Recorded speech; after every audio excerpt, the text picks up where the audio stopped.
الحمد لله رب العالمين والعاقبة للمتقين والصلاة والسلام على سيد الأنبياء والمرسلين وعلى آله وأصحابه الطيبين الطاهرين أما بعد فأعوذ بالله من الشيطان الرجيم بسم الله الرحمن الرحيم كل من عليها فان ويبقى وجه ربك ذو الجلال والإكرام صدق الله العظيم. غوث اعظم بمنے بے سرو ساما مدد قبلہ دین مدد کعبہ ایمان مدد بگرداب بلا افتاد کشتی ضعیفان شکستہ رات پشتی بحق خواجہ عثمان ہارون مدد کن یا معین الدین چشتی مدد کن یا معین الدین چشتی مدد کن یا معین الدین چشتی. محقق عصر حضرت علامہ مفتی مصباح الحسین صاحب مفتی دارالقضاء اہل سنت و جماعت برادر گرامی قدر حضرت مولانا حافظ مقصود اشرف صاحب اشرفی، برادر بزرگ سید کلیم برکاتی صاحب، وہ جملہ علماء کرام، حاضرین سنی اجتماع، پردہ نشین ماؤں اور بہنوں، السلام علیکم ورحمۃ اللہ وبرکاتہ.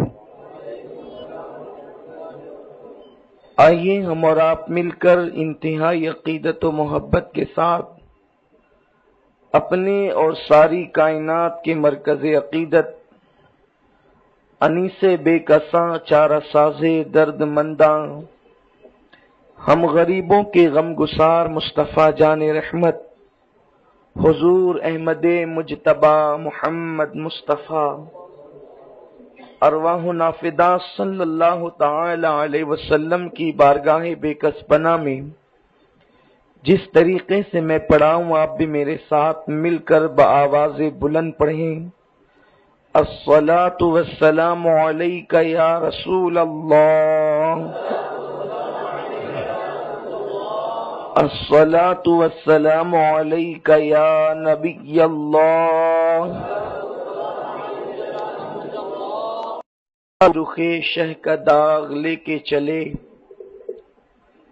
لحد میں عشق رخ شہ کا داغ لے کے چلے، اندھیری رات سنی تھی چراغ لے کے چلے، اندھیری رات سنی تھی چراغ لے کے چلے.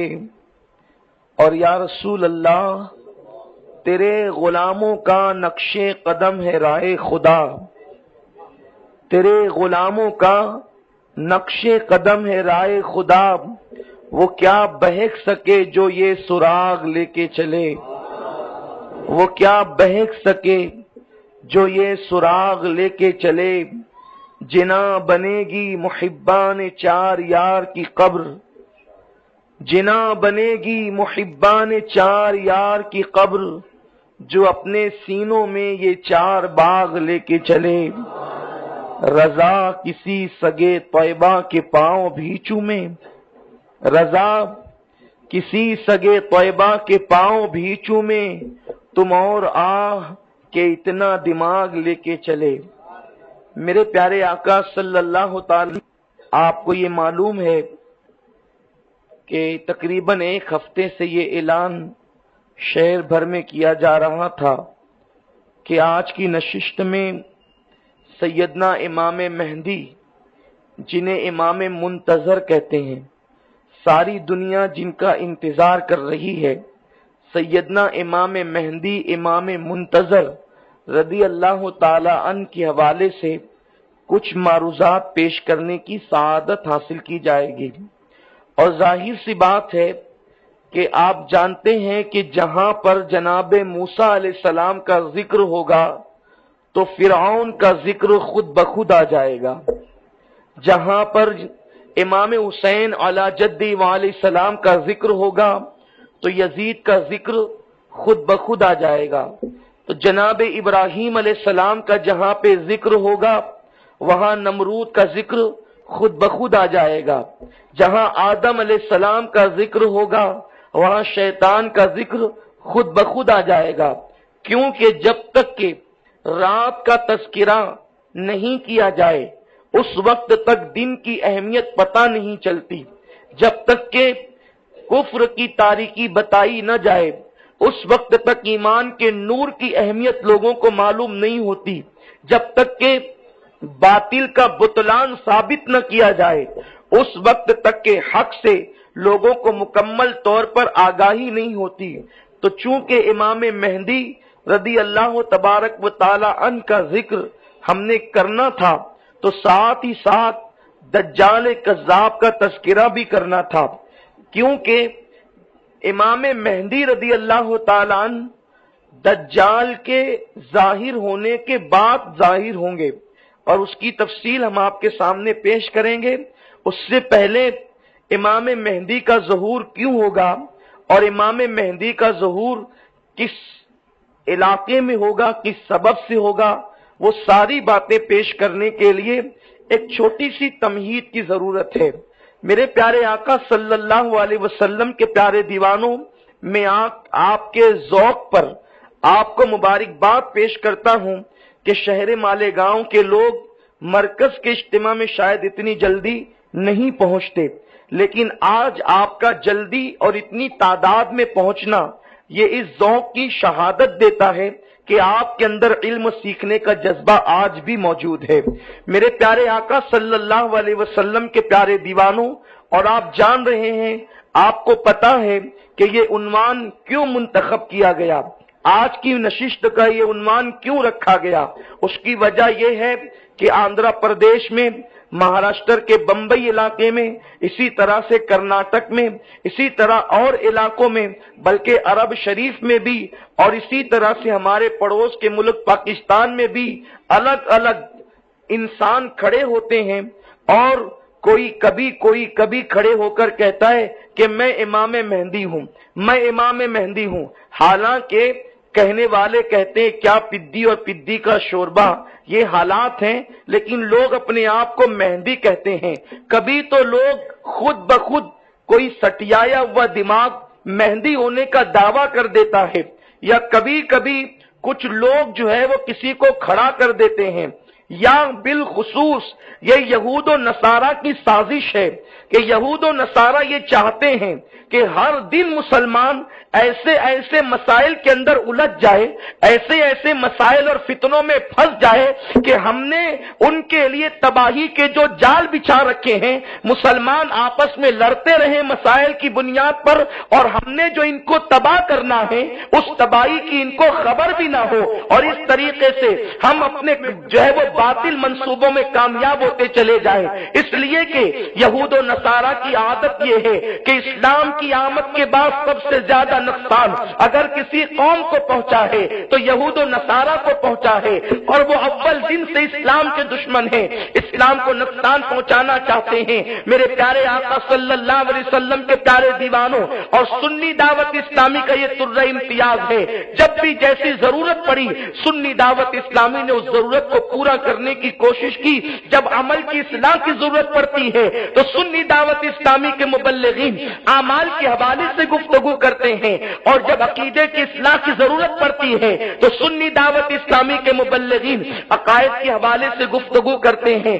میں کوئی محقق نہیں ہوں، لیکن یہاں پر محققین بیٹھے ہوئے ہیں اور میں اپنی بساط پر گفتگو کروں گا، اگر میں غلطی کروں تو امید ہے کہ ہمارے علماء میری اصلاح فرمائیں گے اور میں ان کا ممنون و مشکور ہوں گا۔ میرے پیارے آقا صلی اللہ علیہ وسلم کے پیارے دیوانوں، دیوانوں، امام مہدی کا ظہور جو ہوگا وہ بالکل قیامت کے قریب ہوگا، اور قیامت کی بڑی نشانیوں میں سے ایک نشانی امام مہدی کا ظہور ہے۔ ظہور مہدی، بلکہ امام مہدی کے ظہور کے بعد صرف چند سال رہ جائیں گے قیامت کے قائم ہونے کو، اور ہم ابھی اس پر گفتگو کریں گے۔ پہلے ابتدا کرتے ہیں کہ قیامت قائم ہوگی۔ میں نے جس آیہ کریمہ کی تلاوت کی ہے، اللہ تبارک و تعالی قرآن مقدس میں سورۃ الرحمن میں ارشاد فرماتا ہے، کل من علیہا فان وَيَبْقَى وَجْهُ رَبِّكَ ذُو الْجَلَالِ وَالْإِكْرَامِ، سب فنا ہو جائیں گے، ہر چیز فنا ہو جائے گی، باقی رہنے والی ذات صرف اللہ تبارک و تعالی کی ذات ہے۔ میرے پیارے آقا صلی اللہ علیہ وسلم کے پیارے دیوانوں، قرآن مقدس نے وضاحت کے ساتھ بیان کر دیا، سب فنا ہوں گے، کچھ باقی نہیں رہے گا، نہ زمین، نہ آسمان، نہ چاند، نہ سورج، نہ ستارے، نہ سیارے، نہ انسان، نہ جن، کوئی چیز نہیں۔ زمین بھی فنا ہوگی، آسمان بھی فنا ہوں گے، ستارے بھی فنا ہوں گے، سیارے بھی فنا ہوں گے، سب فنا ہو جائیں گے۔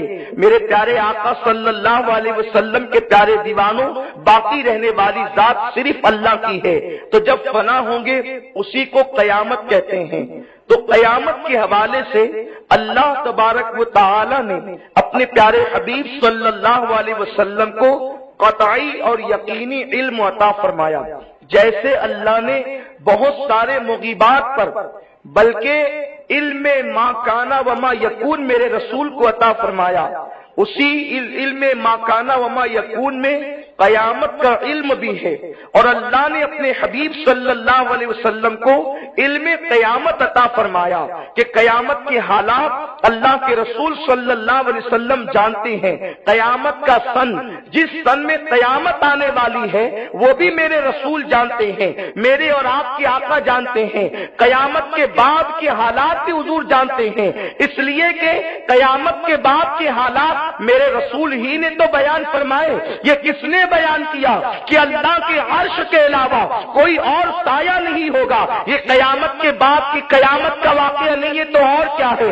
اس کے بعد پھر میرے رسول فرماتے ہیں، لوگ پریشان ہو کر کے اپنا شفیع تلاش کریں گے، حضرت پریشان ہو کر کے اپنا شفیع تلاش کریں گے، حضرت آدم کی بارگاہ میں جائیں گے، حضرت نوح کی بارگاہ میں جائیں گے، حضرت ابراہیم کی بارگاہ میں جائیں گے، حضرت موسیٰ کی بارگاہ میں جائیں گے، حضرت عیسیٰ کی بارگاہ میں جائیں گے علیہ الصلاۃ والتسلیم، سارے انبیاء کی بارگاہ میں جائیں گے، لیکن سب یہی تو کہیں گے، نفسی نفسی اذهبوا الی غیری۔ اور اس کے بعد جب جناب عیسیٰ کے پاس جائیں گے تو عیسیٰ علیہ السلام کہیں گے، مجھے اپنی پڑی ہے، اگر تمہیں جانا ہے تو تم محمد عربی کے پاس جاؤ، اور سب لوگ میرے مصطفیٰ کے پاس جائیں گے، اور آقا اللہ کی بارگاہ میں حاضر ہو کر اپنے سر کو سجدے میں رکھ کر اپنی امت کی بخشش کرائیں گے۔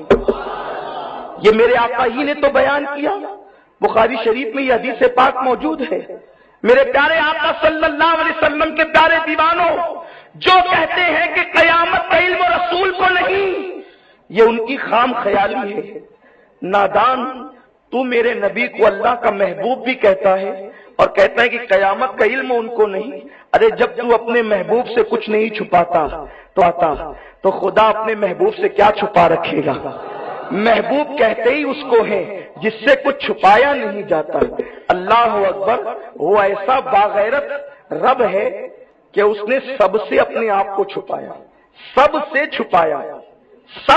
چھپایا، بہت قریب رہنے والے مرغ سدرہ سے بھی چھپایا، بلکہ جس عرش پر استوا کے فرمان جاری کیے اس عرش سے بھی چھپایا، اور جس سے کلام کیا، میٹھی میٹھی باتیں کی، تنہائی میں بلا کر جب اس کلیم نے کلام کرتے کرتے کلام کی لذت کو محسوس کیا تو دل میں خیال آیا، جس کے کلام کی لذت کا یہ عالم ہے، اس کے جمال کی لذت کا عالم کیا ہوگا۔ تو کلیم پھر مقام تکلم پر ایسے فدا ہوئے اور اس انداز سے اپنے مقام سے تجاوز کرتے ہوئے رب کی بارگاہ میں عرضی ڈالی دی، مولا جب کلام کرتا ہے پردے کے پیچھے سے تو ذرا اپنا آپ دکھا بھی دے۔ تو اس بارگاہ سے کسی کو نہ نہیں کہا جاتا، لیکن غیرت یہ ہے، اس رب کی غیرت، شان غیرت یہ ہے، جواد ہو کر، چونکہ وہ جواد بھی ہے اور غیرت والا بھی ہے۔ آقا فرماتے ہیں پوری کائنات میں مومنین کو اللہ نے غیرت دی اور سارے مومنین میں اللہ نے اپنے نبی کو غیرت والا بنایا، اور نبی سے زیادہ غیرت والی ذات خدا کی ہے۔ تو وہ جواد ہے تو وہ غیرت والا بھی ہے۔ جیسے اس کی شان جوادی کی کوئی مثل نہیں ہے، ویسے اس کی شان غیرت کی بھی کوئی مثل نہیں ہے۔ وہ بے مثال ہے ہر اعتبار سے، ہر صفت میں بے مثال ہے۔ تو جب کلیم نے کہا دکھا دے، اور ایک مرتبہ نہیں بلکہ 9 مرتبہ کہا دکھا دے، تو 9 مرتبہ کے جواب میں 9 مرتبہ کہا تو نہیں دیکھ سکتا۔ لیکن جواب میں بھی کیا شان کریمی تھی، یہ نہیں کہا کہ میں نہیں دکھا سکتا، اس لیے کہ سوال یہ تھا کہ دکھا دے، تو جواب یہ ہونا چاہیے تھا کہ میں نہیں دکھا سکتا، لیکن کہا جا رہا ہے میں تو دکھانے پہ قدرت رکھتا ہوں، تو دیکھ نہیں سکتا۔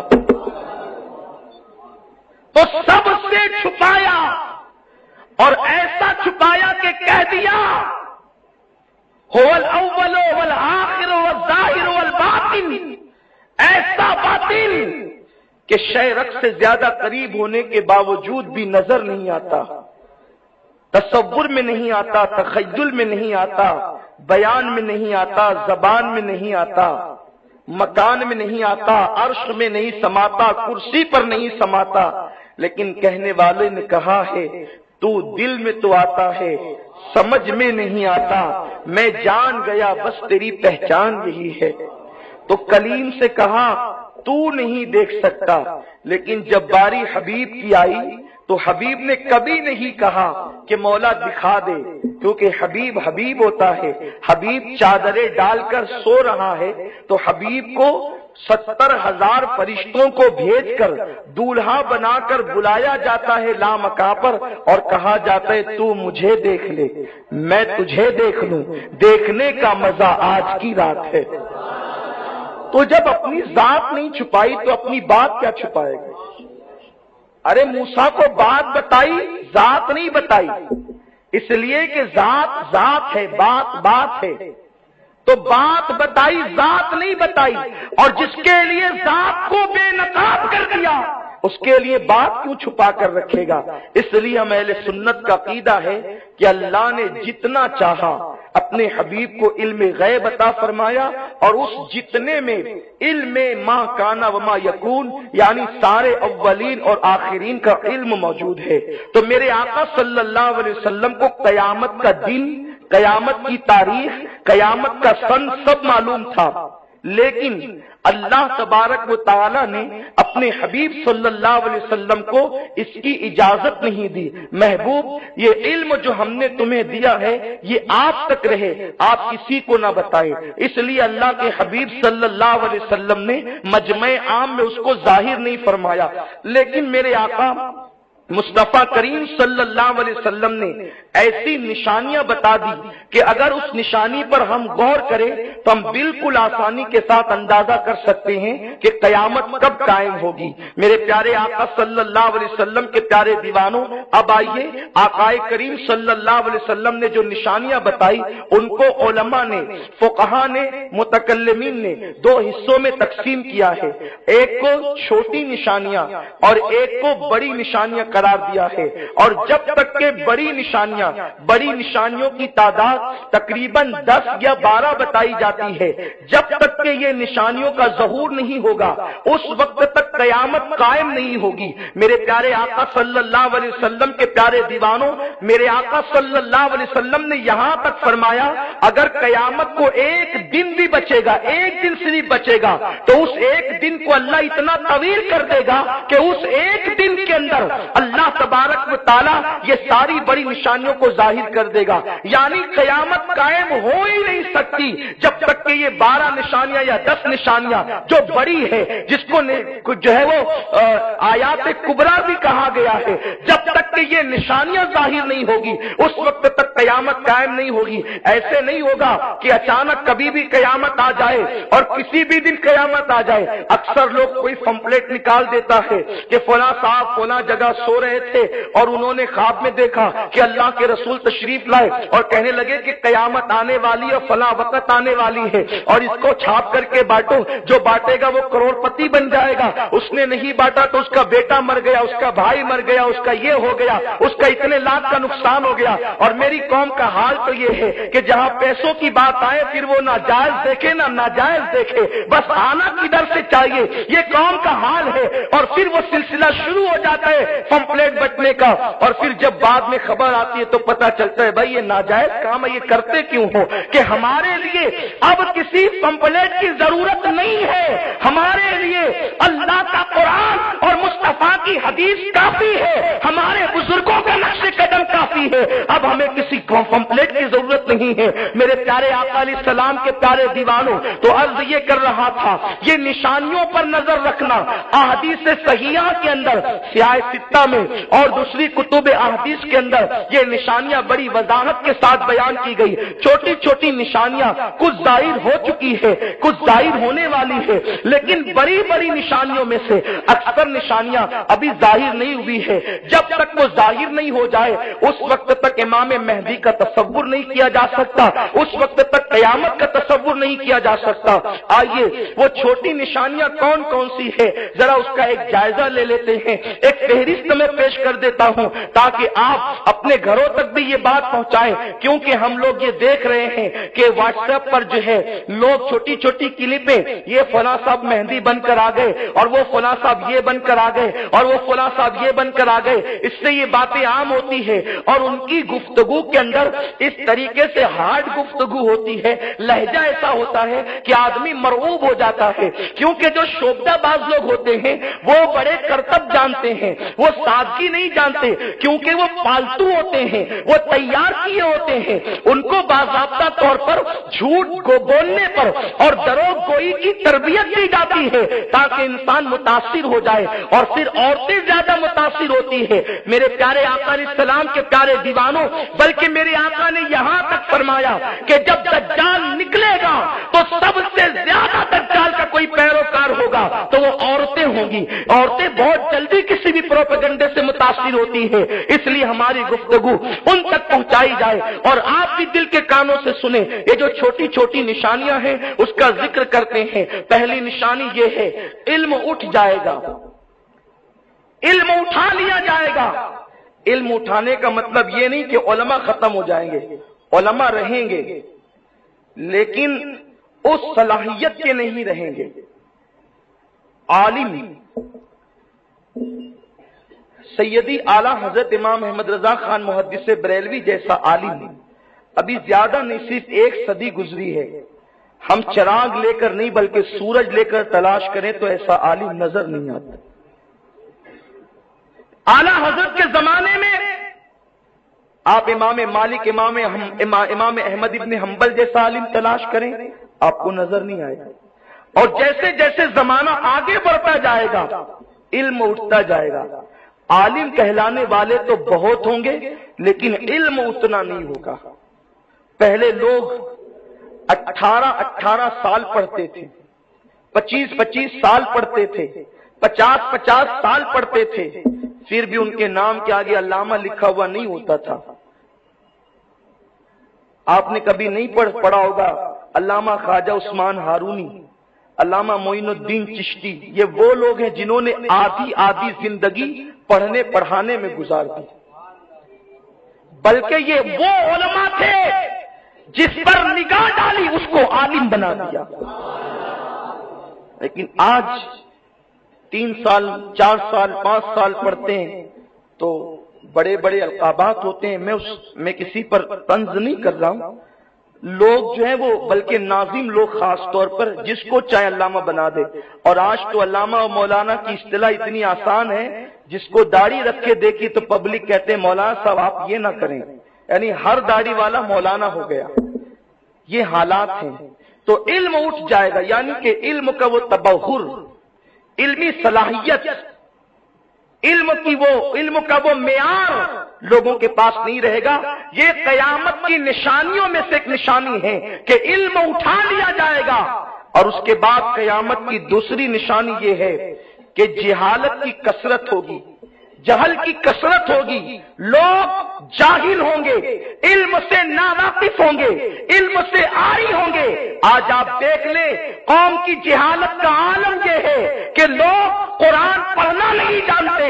ارے قرآن پڑھنا تو اپنی جگہ ہے، لوگ استنجا کرنے کی سنتیں بھی نہیں جانتے، لوگ طہارت کے مسائل بھی نہیں جانتے. جہالت کا عالم یہ ہے، لوگوں کو نماز پڑھنے کا طریقہ بھی نہیں معلوم. یہ قیامت کی نشانیوں میں سے نشانی ہے. تیسری نشانی قیامت کی یہ ہے کہ زنا کی زیادتی ہوگی اور لوگ اس بے حیائی کے ساتھ، ایسی بے حیائی کے ساتھ زنا کریں، جفتی کھاتے ہیں. اللہ اکبر. گدھے جس طریقے سے جفتی کھاتے ہیں اس طریقے سے لوگ زنا کریں گے، یعنی گدھے جہاں کھڑے ہوتے ہیں وہاں شروع ہو جاتے ہیں. اسی طریقے سے لوگ عورتوں کے ساتھ زنا کریں گے. زنا کی کثرت بڑھ جائے گی، عورتوں کی کثرت زیادہ ہو جائے گی تو زنا کی کثرت بڑھے گی، کیونکہ عورتیں اتنے پتلے پتلے اور باریک باریک لباس پہنے گی کہ کپڑے پہننے کے بعد بھی گویا کہ وہ ننگی رہے گی. ان کا جسم نظر آئے گا، وہ بالوں کی نمائش کرے گی، وہ حسن کی نمائش کرے گی، وہ آدھی آستینوں کے کپڑے پہنے گی، ان کے بدن کا نشیب و فراز جو ہے وہ نظر آئے گا. تو اس کی بنیاد پر زنا کی کثرت بڑھ جائے گی. آج آپ دیکھ لیں میرے رسول نے جو سروے رپورٹ پیش کی ہے، آج تم اپنی ماتے کی آنکھوں سے دیکھ لو، بیٹیوں کے بدن کا لباس اگر باپ میں حیا ہے اور باپ میں غیرت ہے تو نگاہیں جھک جاتی ہے. ایک بیٹی اتنا پتلا اور باریک لباس پہن کر سامنے آ جاتی ہے باپ کے کہ باپ کی نگاہ شرم سے جھک جانی چاہیے. لیکن آج کا بے غیرت باپ بیٹی کو اسی پتلے لباس میں دیکھ کر مسکراتا ہے. اگر کوئی عالم کہے تو لوگ کہتے ہیں یہ مولویوں کو کیا سمجھتا ہے. آج تو ترقی کا زمانہ ہے، آج تو ٹیکنالوجی کا زمانہ ہے، آج تو عروج کا زمانہ ہے. ظالموں، ننگا ہو جانا عروج نہیں ہے، حیا میں ڈوب جانا اس کا نام عروج ہے. سیدہ فاطمہ کے نقش قدم پر قائم ہونا اس کا نام عروج ہے. ارے جب بیٹیاں فاطمہ کے نقش قدم پر ہوگی تو وہ حیا میں ڈوب جائے گی، اور جس کے پاس جتنی حیا ہوگی اس کا ایمان اتنا مضبوط ہوگا. جب مائیں فاطمہ کی طرح نہیں ہو سکتی، کردار فاطمہ لیے ہوئی ہوگی تو بیٹا حسین کی طرح تو نہ ہوگا لیکن کردار حسین لے کر ضرور پیدا ہوگا. میرے پیارے آقا علیہ السلام کے دیوانوں، آج زنا کی کثرت ہو چکی ہے. آپ جن کی شرافت پر قسم کھا سکتے ہیں ایسے لوگ زنا کرتے ہوئے پکڑاتے ہیں. اللہ محفوظ رکھے. الیاذ باللہ، نکاح کو اتنا مشکل کر دیا گیا ہے کہ زنا آسان ہو گیا. لوجوں میں زنا، کارخانوں میں زنا، کھیتوں میں زنا، مکانوں میں زنا، دکانوں میں زنا، پارکوں میں زنا، سمندر کے کنارے زنا. اب تو زنا کے لیے باضابطہ طور پہ کلبیں کھل گئی ہے، اور اب تو دنیا کی حکومتیں یہ قانون پاس کر رہی ہے اگر لڑکی لڑکا دونوں راضی ہیں تو دونوں ایک ساتھ زنا کہیں بھی کبھی بھی کر سکتے ہیں، ان پر کوئی آبجیکشن نہیں لے سکتا. میرے رسول غیر کا نبی نے فرمایا تھا زنا کی کثرت ہوگی. آج زنا کی کثرت ہے. اور ایک حیرت انگیز بات جو میں حدیث کے مطالعے کے درمیان آج کلیجے کو لرزا دینے والی بات، اس سے پہلے نگاہوں سے حدیث پاک گزری لیکن اس پر اتنا غور نہیں کر سکا تھا. آج جب اسی عنوان پر گفتگو کرنی تھی اور مطالعے کے لیے بیٹھا تو ایک حیرت انگیز بات سمجھ میں آئی اور صراحت سے میرے رسول نے فرمائی. آقا فرماتے ہیں زنا کی جب کثرت ہوگی، توجہ فرمائیں، یہ قریب قیامت کی چھوٹی نشانیاں، یہ چھوٹی ہے. ابھی بڑی کا ذکر باقی ہے. جب قیامت قریب ہوگی زنا کی کثرت ہوگی، اور جب زنا کی کثرت ہوگی تو اکثر مردوں کے بچے، اکثر میرے رسول فرما رہے اکثر، اقلیت میں نہیں، اکثر لوگ سوچیں گے کہ یہ اولاد میری ہے لیکن اس کی اولاد دوسروں کی ہوگی، یعنی بچوں کی اکثریت زنا سے ہوگی، بچوں کی اکثریت زنا سے. قریب قیامت اکثر بچے زنا سے پیدا ہوں گے. اب یہیں پر آپ کے سوال کا جواب بھی دے دوں. لوگ کہتے ہیں کہ اتنے گستاخ رسول بڑھتے کیوں جا رہے ہیں؟ میں طنز نہیں کر رہا ہوں، حدیث کی حقیقت میں آپ کے سامنے شرح پیش کر رہا ہوں. کوئی بندہ جو شریف النسب ہوگا، یعنی جس کا نسب ثابت حلالی نسب ہوگا، وہ نبی کا دشمن تو ہو سکتا ہے مگر گستاخ نہیں ہو سکتا. دشمن اور گستاخ میں فرق ہے، توجہ فرمائیں. نبی دشمنی میں اور نبی گستاخی میں فرق ہے. دیکھو عمر کے ہاتھ میں تلوار ہے کہ میں محمد کو قتل کر دوں گا، مگر یہ حلالی بچہ ہے، یہ دشمنی پر کھلا ہے. لیکن عمر کی زبان سے پوری تاریخ میں جو ایمان لانے سے پہلے کی ہے کبھی رسول اللہ کے لیے گستاخی کا جملہ نہیں سن سکتے. اللہ اکبر. اور یہی فرق ہے دشمن میں اور گستاخ میں کہ جو حلالی ہوگا وہ گستاخ نہیں ہوگا. اللہ اکبر. دو عمر ہیں، ایک عمر ابن ہشام اور ایک عمر ابن خطاب. حضور نے شب جمعہ میں دونوں کے لیے دعا کی، اے اللہ دونوں میں سے کسی ایک کو ایمان کی دولت عطا فرما اور اس کے بدلے اس کی وجہ سے اسلام کو عزت عطا فرما.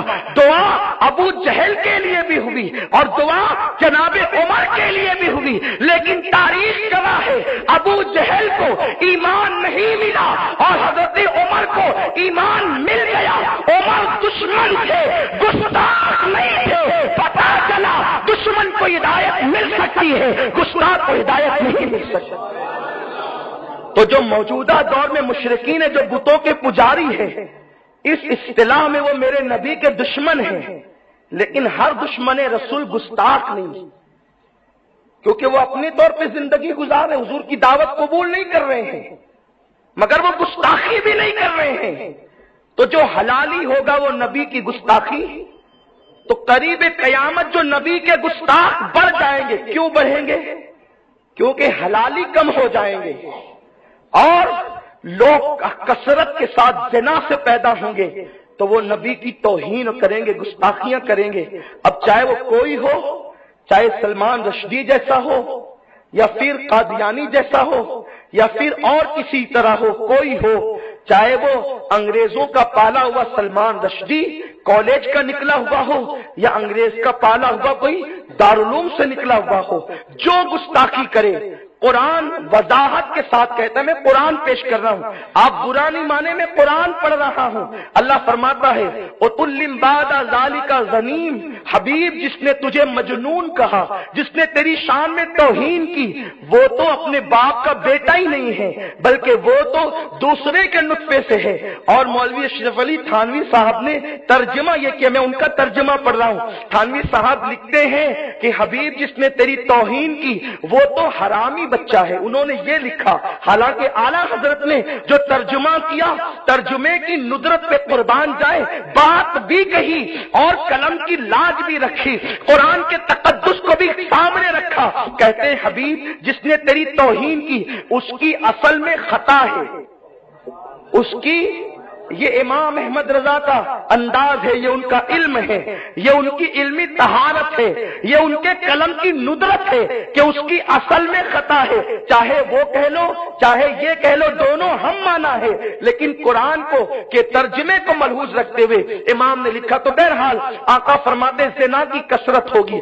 آج زنا کی کثرت ہے. یہاں ایک پیغام دے کر کے پھر اپنی گفتگو کو آگے بڑھانا چاہتا ہوں. میرے پیارے آقا صلی اللہ علیہ وسلم کے پیارے دیوانوں، مسلمانوں یاد رکھیں، آج یہ جو کثرت زنا بڑھ رہا ہے، زنا کی کثرت بڑھ رہی ہے، اس کی وجہ یہ ہے کہ بیٹیاں بے پردہ گھوم رہی ہے، بچیاں جو ہے وہ پتلے اور باریک لباس پہن رہی ہے۔ معاذ اللہ، آج ایک بھائی اپنی بہن کے لیے انٹرنیٹ کا کنیکشن لا کر کے دیتا ہے، ایک شوہر اپنی بیوی کے ہاتھ میں موبائل لا کر کے دیتا ہے، اور پھر معاذ اللہ وہ سب کچھ نتائج سامنے ہیں جس کا ہم تصور نہیں کر سکتے۔ میرے آقا نے 14.5 صدیاں پہلے جو پیشین گوئی فرمائی تھی، جو غیب کی خبر عطا فرمائی تھی، آج لوگ اس کو ماتھے کی آنکھوں سے دیکھ رہے ہیں۔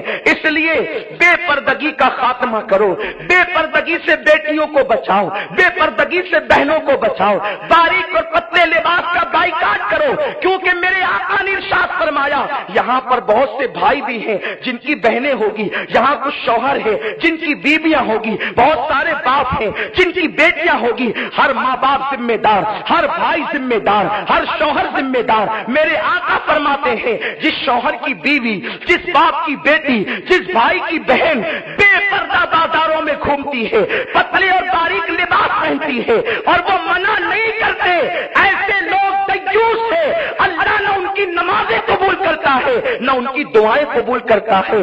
آپ کی بہن بے پردہ گھوم رہی ہے، آپ کی دعا قبول نہ ہوگی اگر آپ نے منع نہیں کیا، آپ نے اس کو سمجھایا نہیں، آپ کی عبادت قبول نہیں ہوگی۔ اگر عبادت کی قبولیت چاہتے ہیں، اگر عبادت کو مقبول بنانا چاہتے ہیں، یاد رکھنا نماز تو پڑھتے ہو مگر نماز کے ساتھ ساتھ نماز کی قبولیت کی فکر بھی تو کرو، نماز کی قبولیت کے حوالے سے کوشش بھی تو کرو۔ بیٹیاں بے پردہ گھومیں۔ آج معاذ اللہ اسکول اور کالج سے جو ٹرپ جاتی ہے تفریح کے لیے بیٹیوں کو اکیلا بھیج دیا جاتا ہے، کبھی بیٹیاں خلد آباد جا رہی ہے، کبھی پونا مہابلیشور جا رہی ہے، کبھی بمبئی گھومنے جا رہی ہے۔ آپ کو پتا ہے شرعی سفر کے لیے یعنی اگر 99 کلومیٹر سے زیادہ کا سفر ہے تو وہ شرعی سفر ہے، بغیر محرم کے عورت حج کا سفر بھی نہیں کر سکتی، اور ہم اپنی بیٹیوں کو اسکول اور کالج کی ٹرپوں میں یوں ہی روانہ کر دیتے ہیں۔ مجھے بتاؤ یہ اللہ کی لعنت برستی ہے ان ذمہ داروں پر۔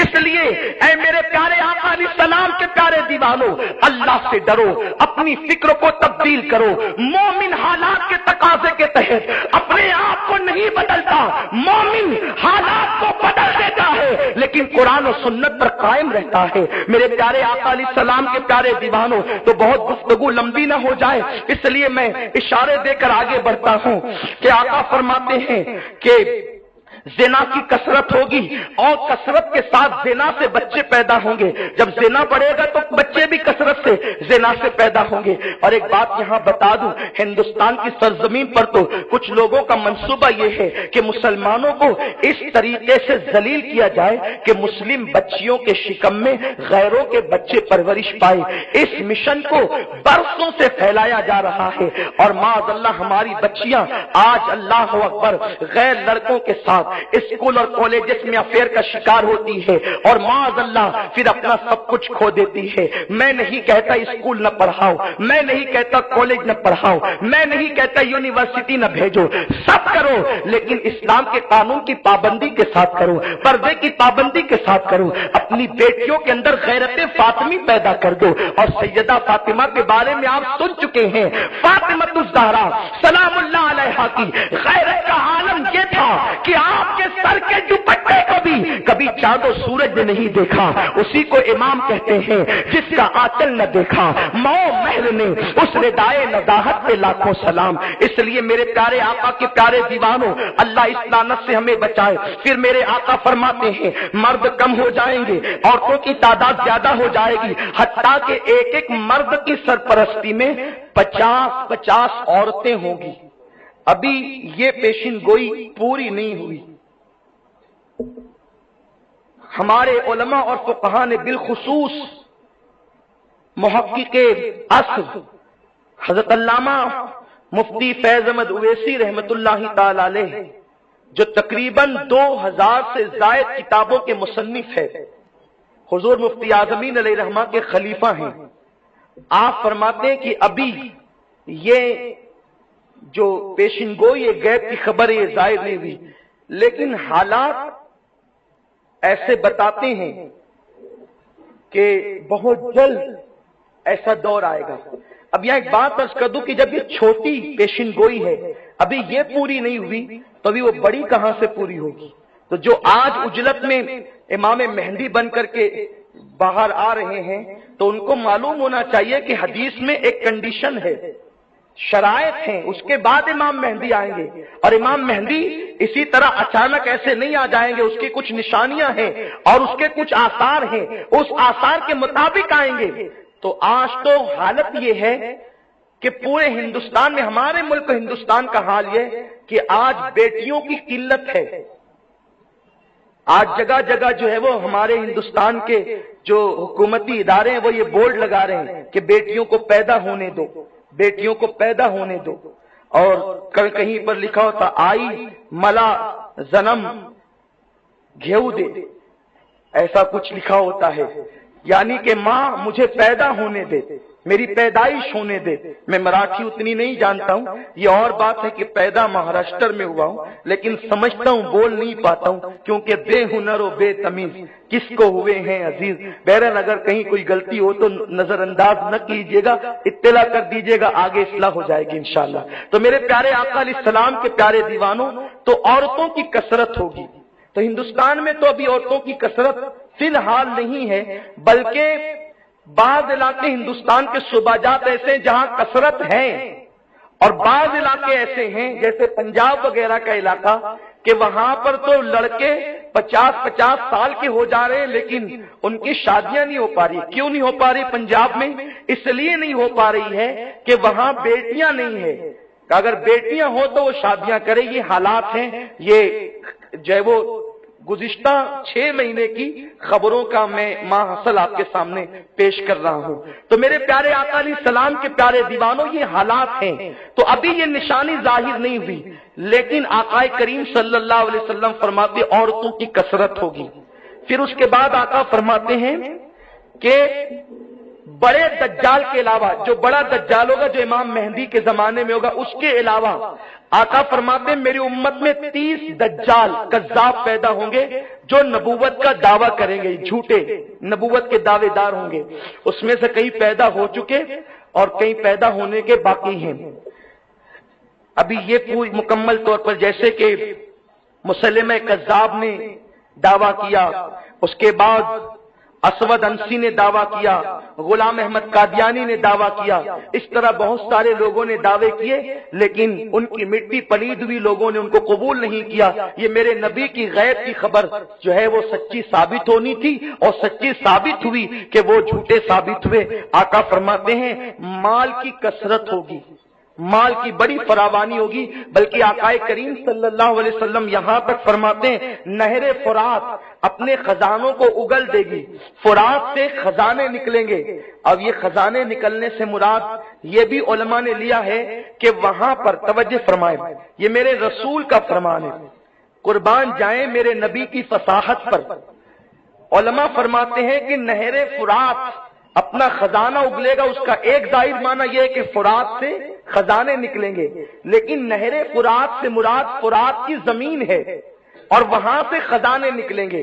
اسی لیے تو آج امریکہ کی پوری نظر عراق پر ہے۔ کیوں؟ اس لیے کہ جہاں جہاں ان کی دادا گیری چلتی تھی وہاں پیٹرول کے کنویں خشک ہو رہے ہیں، تو ظاہر سی بات ہے کہ جہاں پر اب پیٹرول محفوظ ہے یا جہاں سے نکلنے کی امید ہے وہاں نظر لگائے ہوئے۔ امریکہ تحقیق کر کے نظر لگایا، میرے رسول نے مدینہ منورہ میں بیٹھ کر خبر عطا فرمائی۔ اور کوئی غیب کیا تم سے نہا ہو بھلا، جب نہ خدا ہی چھپا تم پہ کروڑوں ضرور، یہ غیب نہیں ہے تو اور کیا ہے؟ تو جو ہے وہ مال کی کثرت ہوگی، نہر فرات اپنے خزانے کھول دے گی، سونے چاندی کے پہاڑ ہوں گے، سونے چاندی کے۔ یہ حدیث ہے، سنیوں مسلمانوں تم نے حدیث پر غور نہیں کیا، اپنے نبی کی حدیث کو پڑھا نہیں، دشمنوں نے پڑھ کر سمجھنے کی کوشش کی اور اس کے مطابق کامیاب ہونے کی کوشش کی۔ سونے چاندی کے پہاڑ ہوں گے، یہ پہاڑ کہاں ہوں گے؟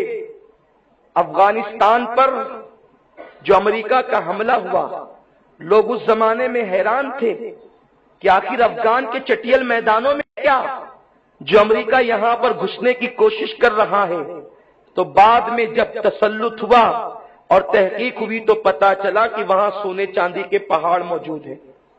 رہنے والوں کو خبر نہیں، افغان والوں کو خبر نہیں، میرے رسول نے 1450 سال پہلے خبر عطا فرمائی۔ یہ میرے رسول کا معجزہ ہے۔ اب بھی اگر کوئی کہتا ہے، یہ حدیثیں سارے مکاتب فکر کے لوگ بیان کرتے ہیں، لیکن پھر سب حدیثیں پڑھنے کے بعد کہتے ہیں ان کو تو غیب کی خبر نہیں تھی۔ ارے نادان، یہ جو سونے چاندی کے پہاڑ کی خبر افغان میں جس نے دی ہے وہ میرا اور آپ کا رسول نہیں تو اور کون ہے؟ اور تمہیں کیسے پتا چلا کہ سونے چاندی؟ بلکہ تو لوگ یوں ہی پڑھ کے گزر جاتے تھے۔ اب اخبارات میں آیا ہے کہ تحقیق ہو رہی تو پتا چل رہا ہے کہ سونے چاندی کے پہاڑ افغان میں ہیں۔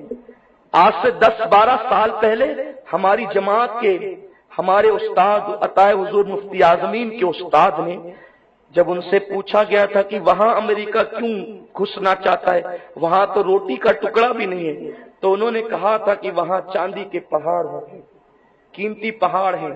اس وقت تو لوگ یہ سوچتے تھے حضرت کیا فرما رہے ہیں، لیکن آج اخبارات نے انکشاف کیا تو لوگ حیران ہو گئے کہ مصطفیٰ کے غلاموں کی نظر اتنی دور تک دیکھتی ہے، سرکار کے غلاموں کی نظر اتنی دور تک دیکھتی ہے تو ان کی نگاہ کا عالم کیا ہوگا۔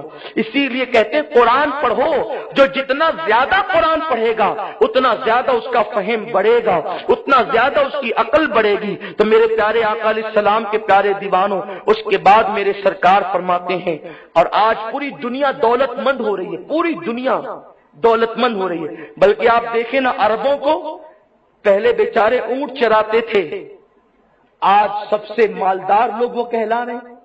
بلکہ بیچاروں کے پاس جب تک اونٹ چراتے تھے اس وقت تک وہ سلامتی کے ساتھ تھے، جیسی پیٹرول آیا تو ان بیچارے اصل عربوں کو دیہاتوں میں دھکیل دیا گیا اور نجدیوں نے آ کر وہاں قبضہ کر لیا۔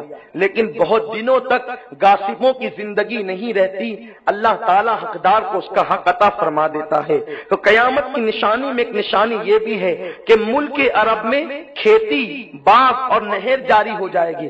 عرب کے چٹیل میدانوں میں باغ نہیں ہے، کھیتیاں نہیں ہوتی تھی، نہریں نہیں تھی۔ آقا فرماتے ہیں عرب میں کھیتی ہوگی، عرب میں نہریں جاری ہوگی، عرب میں باغ لگیں گے، اور آپ کو حیرت ہوگی لوگ پہلے عرفات میں جاتے تھے تو اتنی شدت کی دھوپ ہوتی تھی کہ جو لوگ حلق کراتے تھے ان کا سر دھوپ کی تپش سے جلنے لگتا تھا۔ لیکن آج آپ جا کر کے دیکھیں عرفات کے میدان میں جگہ جگہ نیم کے درخت لگے ہیں، ہریالی ہی ہریالی ہے۔ میرے رسول نے یہ بھی کہا تھا کہ عرفات میں ہریالی کا ہو جانا قیامت کی نشانیوں میں سے ایک نشانی ہے۔ اور آپ کو بتاؤں، اب مکے کے پہاڑوں کو کاٹ کر نہریں بنائی جا رہی ہے، نجد کے پہاڑوں کو کاٹ کر نہریں نکالی جا رہی ہے، گارڈن بنائے جا رہے ہیں، باغ ترتیب دیے جا رہے ہیں۔ میرے آقا علیہ السلام نے فرمایا تھا، آج وہ پیشن گوئی آپ پوری ہوتے ہوئے دیکھ رہے ہیں۔ اس کے بعد میرے رسول نے فرمایا دین پر قائم رہنا اتنا دشوار ہوگا جیسے مٹھی میں انگارہ لینا، یہاں تک کہ انسان قبرستان میں جا کر قبروں کے پاس بیٹھ کر کہے گا، وہ جو ایمان کی غیرت رکھتا ہو کاش کہ میں قبر کے اندر چلا جاتا اور میں زمین پہ زندہ نہ رہتا۔ ایمان بچانا اتنا مشکل ہوگا۔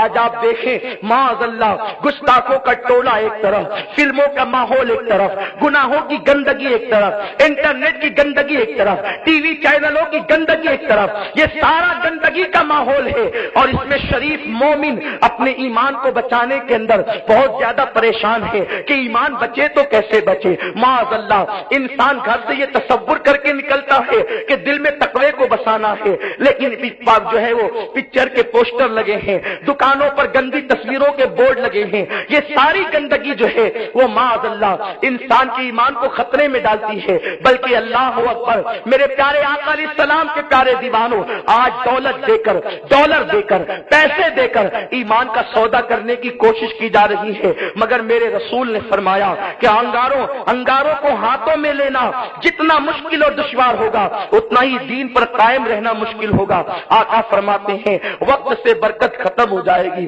وقت سے برکت اٹھ جائے گی۔ آقا کریم فرماتے ہیں سال میں مہینے کی طرح گزر جائیں گے، اسی طرح مہینے ہفتے کی طرح گزرے گا، ہفتہ جو ہے وہ دنوں کی طرح گزرے گا، اور دن جو ہے اسی طرح گھنٹوں کی طرح گزرتے چلے جائیں گے۔ میرے پیارے آقا علیہ السلام کے پیارے دیوانوں، قیامت کی یہ نشانی تو آپ یہیں دیکھ سکتے ہیں۔ ابھی ہم یہ شروع کر رہے ہیں اپنی گفتگو شروع بھی نہیں ہوئی، تمہید ہو رہی ہے اور کون گھنٹہ ختم ہو گیا۔ یہ وقت سے برکت نہیں چلی گئی تو اور کیا ہے؟ پیارے آقا علیہ السلام کے پیارے دیوانوں، آقا فرماتے ہیں وقت سے برکت ختم ہو جائے گی اور سال مثل مہینے کے گزرے گا۔ ابھی آپ نہیں دیکھتے، آپ یوں سوچتے ہیں کہ رمضان شریف تو ابھی گیا اور ابھی پھر آ رہا ہے۔ میرے پیارے آقا علیہ السلام کے پیارے دیوانوں، تو یہ وقت سے برکت ختم ہونا یہ بھی قیامت کی نشانیوں میں سے ایک نشانی ہے، یعنی وقت جلدی جلدی گزرے گا۔ اس کے بعد اب جلدی جلدی سے میں آپ تک گفتگو پہنچاؤ۔ آقا فرماتے ہیں زکات دینا لوگوں پر بڑا بھاری پڑے گا، لوگ زکات کو تاوان یعنی ٹیکس سمجھیں گے۔ آپ دیکھو پورا سال مالے گاؤں کا سیٹ ہو یا پوری دنیا کا سیٹ ہو، پورا سال کماتا ہے، تجوریاں بھرتا ہے، بینک بھرتا ہے، بتاؤ سال بھر کس نے دیا؟ اللہ نے دیا۔ لیکن جو کریم عطا کرتا ہے سال میں ایک مرتبہ 2.5% اس اللہ کے حکم سے نکالنے میں جو ہے معاذ اللہ لوگوں کو تکلیف ہوتی ہے۔ رمضان شریف قریب آتا ہے، لوگ پلاٹ خریدنے شروع کر دیتے ہیں اس تصور کے ساتھ، پتہ نہیں کس جاہل نے ان کو مسئلہ بتا دیا کہ پلاٹ پر زکات نہیں ہے، تو وہ خرید کر پیسے اٹکاتے ہیں، جیسے یہ اوروں سے چھپاتے ہیں تو خدا سے بھی چھپا لیں گے۔ سن لو، ان مالداروں تک فقیر قادری کی بات پہنچا دی جائے، اگر تم پلاٹوں میں پیسے پھنسا کر اپنے روپیوں کو زکات کے بچانا چاہو گے تو میرا کریم قادر مطلق ہے، وہ اپنی شان کے مطابق نکال لے گا اور سال بھر پریشانی میں گزرے گا۔ اس لیے یاد رکھو زکات کو تاوان نہ سمجھنا، زکات خوش دلی سے نکال دیا کرو۔ آقا فرماتے ہیں جس نے زکات نکال دیا اس نے اللہ کے قلعے میں اپنے مال کو محفوظ کر لیا، اس کا مال محفوظ ہو گیا۔ پیارے آقا کے پیارے دیوانوں، آقا فرماتے ہیں علم دین پڑھیں گے مگر دین کے لیے نہیں، اللہ کے لیے نہیں پڑھیں گے، جھگڑے فساد کے لیے، اس سے لڑ اس سے لڑ، اس سے مناظرہ کر اس سے مجادلہ کر۔ یہ قیامت کی نشانیوں میں سے نشانی۔ اپنے علم کی ڈھانپ بٹھانے کے لیے علم پڑھا جائے گا، علم اللہ کی معرفت کے لیے نہیں پڑھا جائے گا۔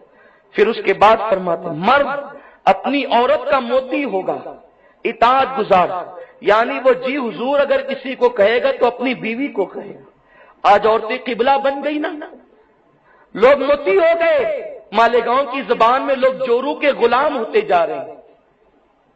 بیوی نے کہا فلم میں جانا ہے جی حضور، ٹی وی لانا ہے جی حضور، یہ کرنا ہے جی حضور، الگ نکلنا ہے جی حضور، ماں باپ کو چھوڑنا ہے جی حضور، سب۔ اور ماں باپ نے کہہ دیا یہ چاہیے، کہتا ہے تم کو بڑھاپے میں کتنا لگتا ہے۔ عورتیں قبلہ بن گئی۔ بہتوں کو تو میں جانتا ہوں جب ان سے کوئی بات کہے نا کہ ہمیں یہ کرنا ہے، کہتے ذرا میں گھر پہ مشورہ کر لوں۔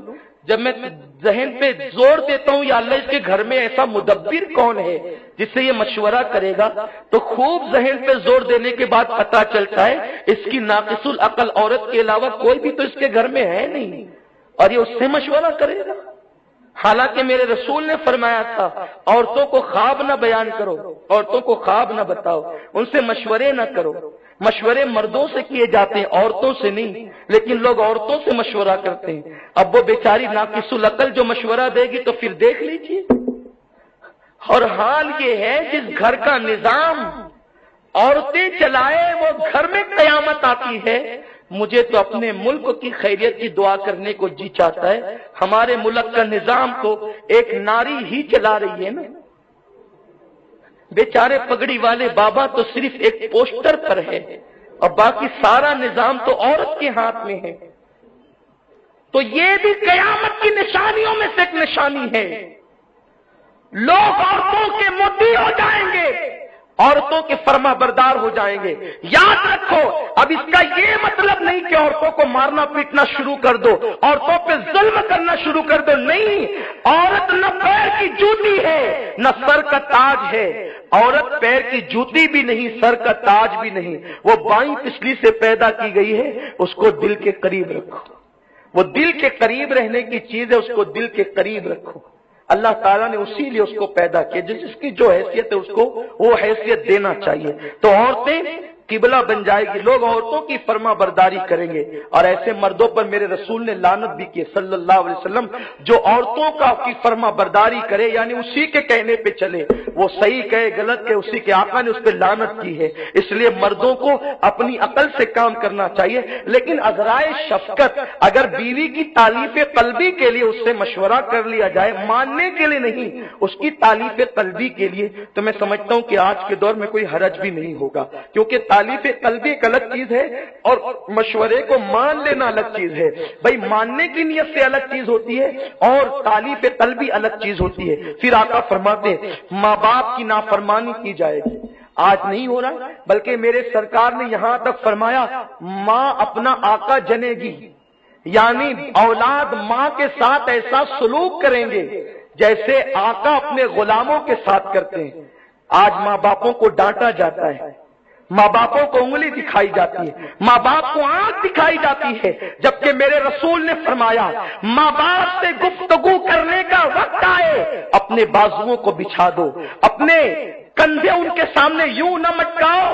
آقا فرماتے ہیں جب بات کرو تو نرمی سے کرو، اتنی میٹھی بات کرو کہ اللہ اکبر، جیسے غلام اپنے آقا سے بات کرتا ہے ویسے ماں باپ سے گفتگو کرو۔ کتنے لوگ ہیں کرتے ہیں، کتنے لوگ ہیں آج ماں باپ کی نافرمانی۔ میرا عنوان یہ نہیں، اکثر ان عنوانات پہ میں گفتگو کرتا رہتا ہوں، مجھے آپ کو امام مہدی دجال حضرت عیسیٰ علیہ السلام تک آج پہنچانا ہے اور اس پر گفتگو ختم کرنی ہے۔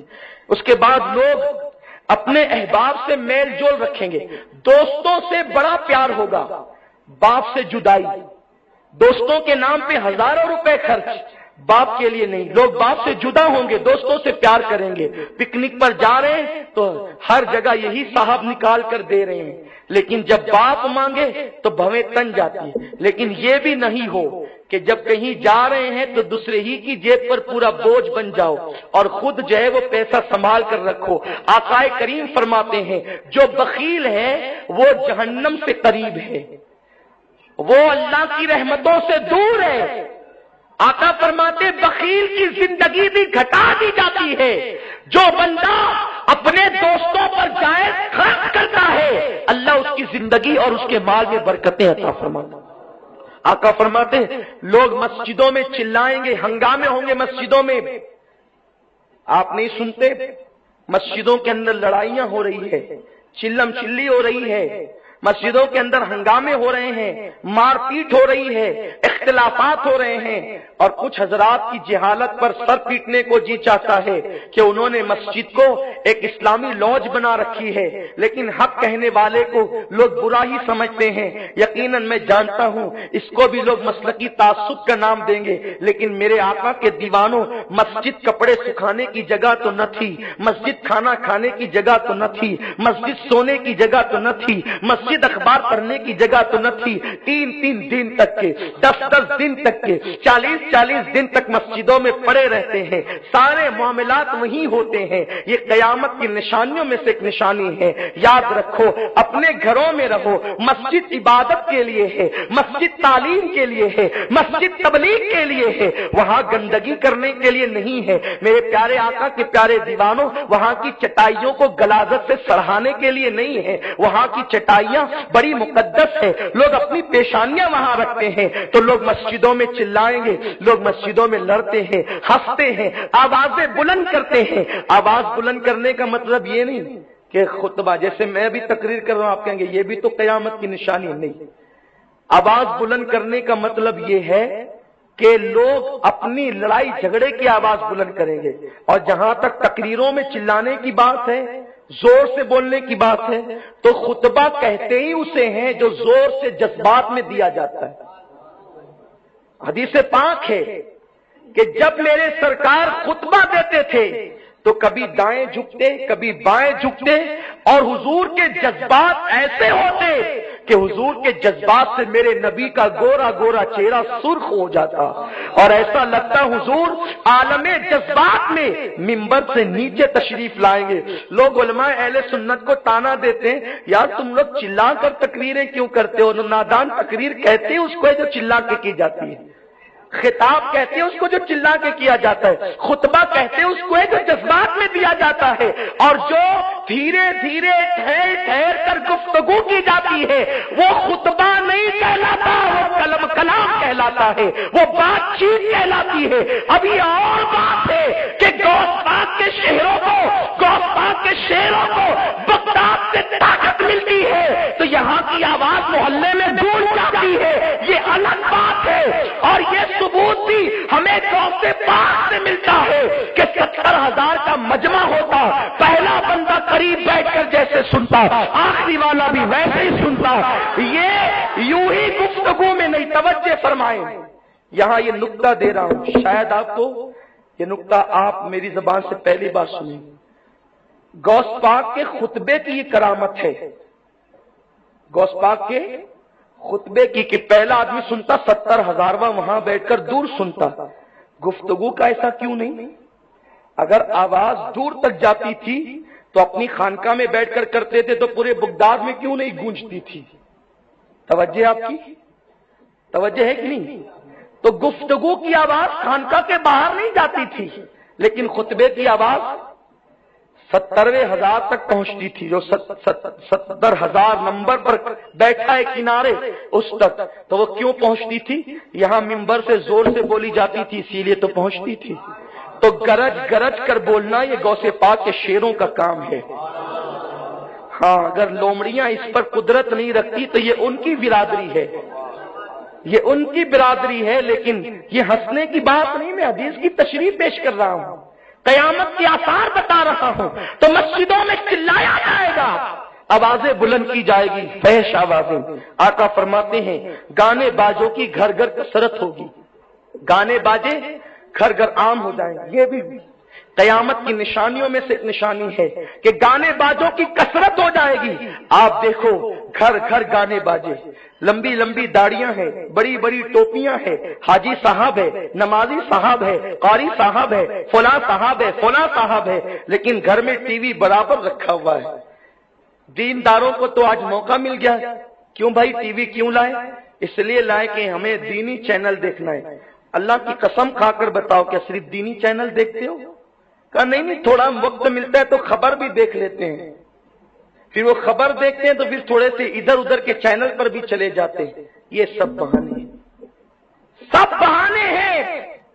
میں جائز اور ناجائز کا فیصلہ کرنے کھڑا نہیں ہوا، میں علماء کی جوتیاں سیدھی کرنے والا ہوں، میں فتویٰ دینے کے لیے نہیں کھڑا ہوا، لیکن اتنا ضرور کہتا ہوں آج ٹی ویوں کی وجہ سے گھر گھر ناچ گانوں کا اڈا بن چکا ہے، ہر گھر میں ناچ گانا۔ بلکہ ہم نے تو بڑی بڑی داڑھیوں والوں کو گھروں کے اندر فلمیں بیٹھ کر دیکھتے دیکھا، اور جب پوچھا تو کہا کہ کیا کرے، ٹائم پاس نہیں ہوتا۔ حاجی جی آپ کا ٹائم پاس نہیں ہوتا، قیامت کے دن اللہ کو جواب کیا دیں گے؟ ارے ٹائم پاس نہیں ہوتا تو مصلی پر بیٹھا ہوتا، درود پڑھا ہوتا، تسبیح لیا ہوتا، لیکن اللہ اکبر ہر گھر میں گانے۔ بلکہ آج تو بے حیائی کا عالم یہ ہے کہ بیٹیاں، جوان بیٹیاں بازو میں بیٹھتی ہے، بھائی کی جوان بہن بازو میں بیٹھتی ہے، سب ایک ساتھ ہنستے کھیلتے ہیرو ہیروئن کو ننگا ناچتے ہوئے دیکھ رہے ہوتے ہیں۔ اس لیے یہ ٹی ویوں کا خاتمہ کرو یا اس کے غلط استعمال سے پرہیز کرو۔ خاتمہ نہیں کر سکتے تو اتنا ضرور کہوں گا کہ اس کا مس یوز مت کرو، اس کا غلط استعمال مت کرو، اس کا ناجائز استعمال مت کرو۔ آج جو ماحول بیٹی اور بیٹوں کے حوالے سے بگڑ رہا ہے اس میں سب سے بڑا رول ٹی وی کا ہے۔ صبح ناچ گانے کی آواز، شام ناچ گانے کی آواز، رات ناچ گانے کی آواز۔ آقا نے فرمایا گھر گھر گانے باجے کی کثرت ہوگی۔ پھر فرمایا میرے رسول نے کیسا غیب دا میرا آقا ہے، فرماتے اگلوں پر لوگ لعنت کریں گے، اگلوں کو برا بھلا کہیں گے۔ آپ سن لیجئے تقریروں کو، کہتے ہیں وہ غریب نواز کو کیا سمجھتا تھا، وہ عبد القادر جیلانی کو کیا سمجھتا تھا، یہ فاتحہ دیتے ہو ہمارے بڑوں کو کیا کیا سمجھتا تھا؟ اس طرح کی گندگی بکی جاتی ہے۔ نادان تو کہتے ان کو کیا سمجھتا تھا؟ تیرا وجود قیامت کی نشانی میں سے ایک نشانی ہے کہ میرے رسول نے کہہ دیا اگلوں پہ لعنت کی جائے گی، اگلوں کو برا بھلا کہا جائے گا۔ جیسے آج آپ دیکھ لیں کچھ لوگ نکلے 2.5% ابھی جلدی نوزائید ہیں اور کہتے ہیں کہ تقلید کرنا شرک ہے، حالانکہ امام اعظم کے دور سے لے کر آج تک کے تمام مسلمان اس پر متفق ہے کہ تقلید کسی امام کی کرنی ضروری ہے۔ آج تقلید کا انکار کر رہے، کہتے مولانا نعمان صاحب کو یعنی امام اعظم کو تو صرف 17 حدیثیں یاد تھی۔ اس طرح اگلوں پہ لعنت و ملامت یہ بھی قیامت کی نشانیوں میں سے ایک نشانی ہے۔ اے میری قوم کے جوانوں، اگلوں پہ لعنت مت کرنا ورنہ ہلاک ہو جاؤ گے۔ اگلوں کے پاس جتنا علم تھا اتنے علم کا آج تم تصور نہیں کر سکتے۔ ان کے پاس جو تقویٰ تھا اس تقوی کا ہم تصور نہیں کر سکتے۔ وہ رسول اللہ کے زمانے کے قریب تھے، آقا کے زمانے کے قریب تھے، اس لیے صحابہ تو 3 طلاق کو 3 مانے، یہ نوزائیدہ لوگ 3 کو 1، 3 طلاق 1000 طلاق بولے تو بھی 1، اس طریقے کی اپنی اٹکل پچو سے مسائل بنا رہے ہیں۔ تو یہ بھی قیامت کی نشانیوں میں سے ایک نشانی ہے۔ فرمایا میرے رسول نے درندے جانور آدمی سے کلام کریں گے، درندے جانور آدمی سے کلام کریں گے، یہاں تک فرمایا کہ کوڑا چابک بھی انسان سے کلام کرے گا، جوتے کا تسمہ وہ بھی انسان سے کلام کرے گا، اس کے بازار جانے کے بعد جو کچھ اس کے گھر میں ہوا وہ سب اس کے جوتے کا تسمہ بتا دے گا۔ میرا خیال یہ ہے کہ ابھی تک یہ نشانی ظاہر نہیں ہوئی، اور شاید یہ جو جانور اور درندے کلام کرنے سے جو معاملہ ہے تو اس سے مراد روبوٹ بھی ہو سکتا ہے۔ جوتے کا تسمہ خبر دے گا۔ آج کل ایسے جوتے ٹیکنیکل نکلے ہیں کہ وہ بہت ساری چیزوں کے معاملے میں انسان کا سپورٹ کرنے، اور ممکن ہے آگے کی ایجادات ایسی ہو۔ آج ایجادات ختم نہیں ہوئی ہے نا۔ پہلے اگر آج سے 50 سال پہلے کوئی بولتا ہوگا کہ ایک ایسا موبائل نکلے گا جو بغیر وائر کے ہوگا اور آدمی گفتگو کرے گا اور چلے گا پھرے گا اور 7 سمندر پار گفتگو کرے گا، تو 50 سال پہلے کے لوگ بولتے ہوں گے جا پھینک مت۔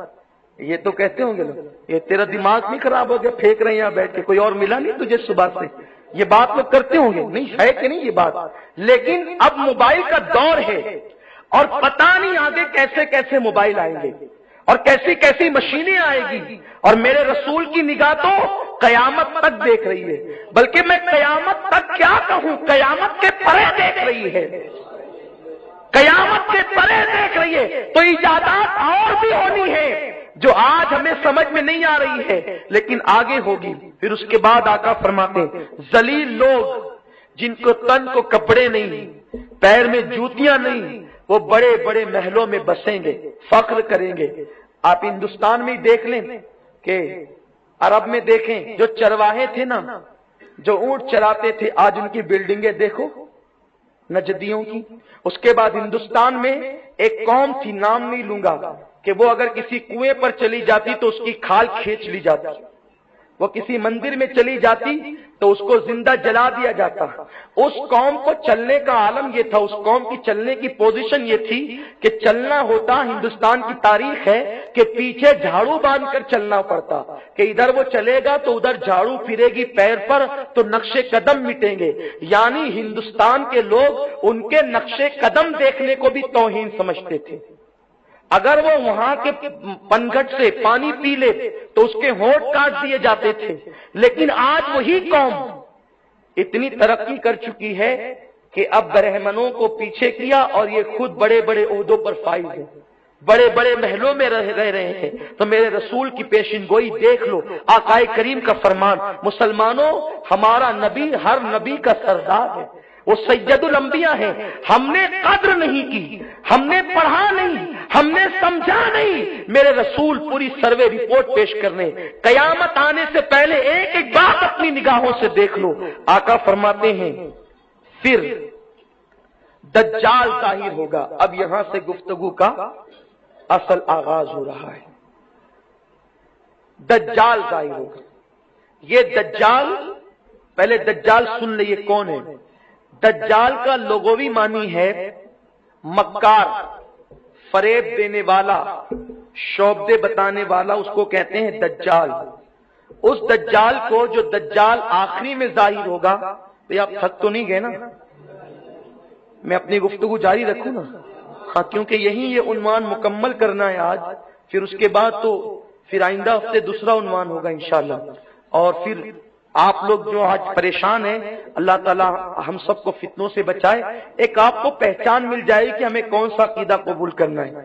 تو یہ دجال کو دجال اس لیے کہتے ہیں کہ یہ بڑا شعبدے باز ہوگا، بڑا مکار ہوگا، اس لیے اس کو دجال کہا گیا. یہ دجال جو ہوگا وہ کانا دجال ہوگا.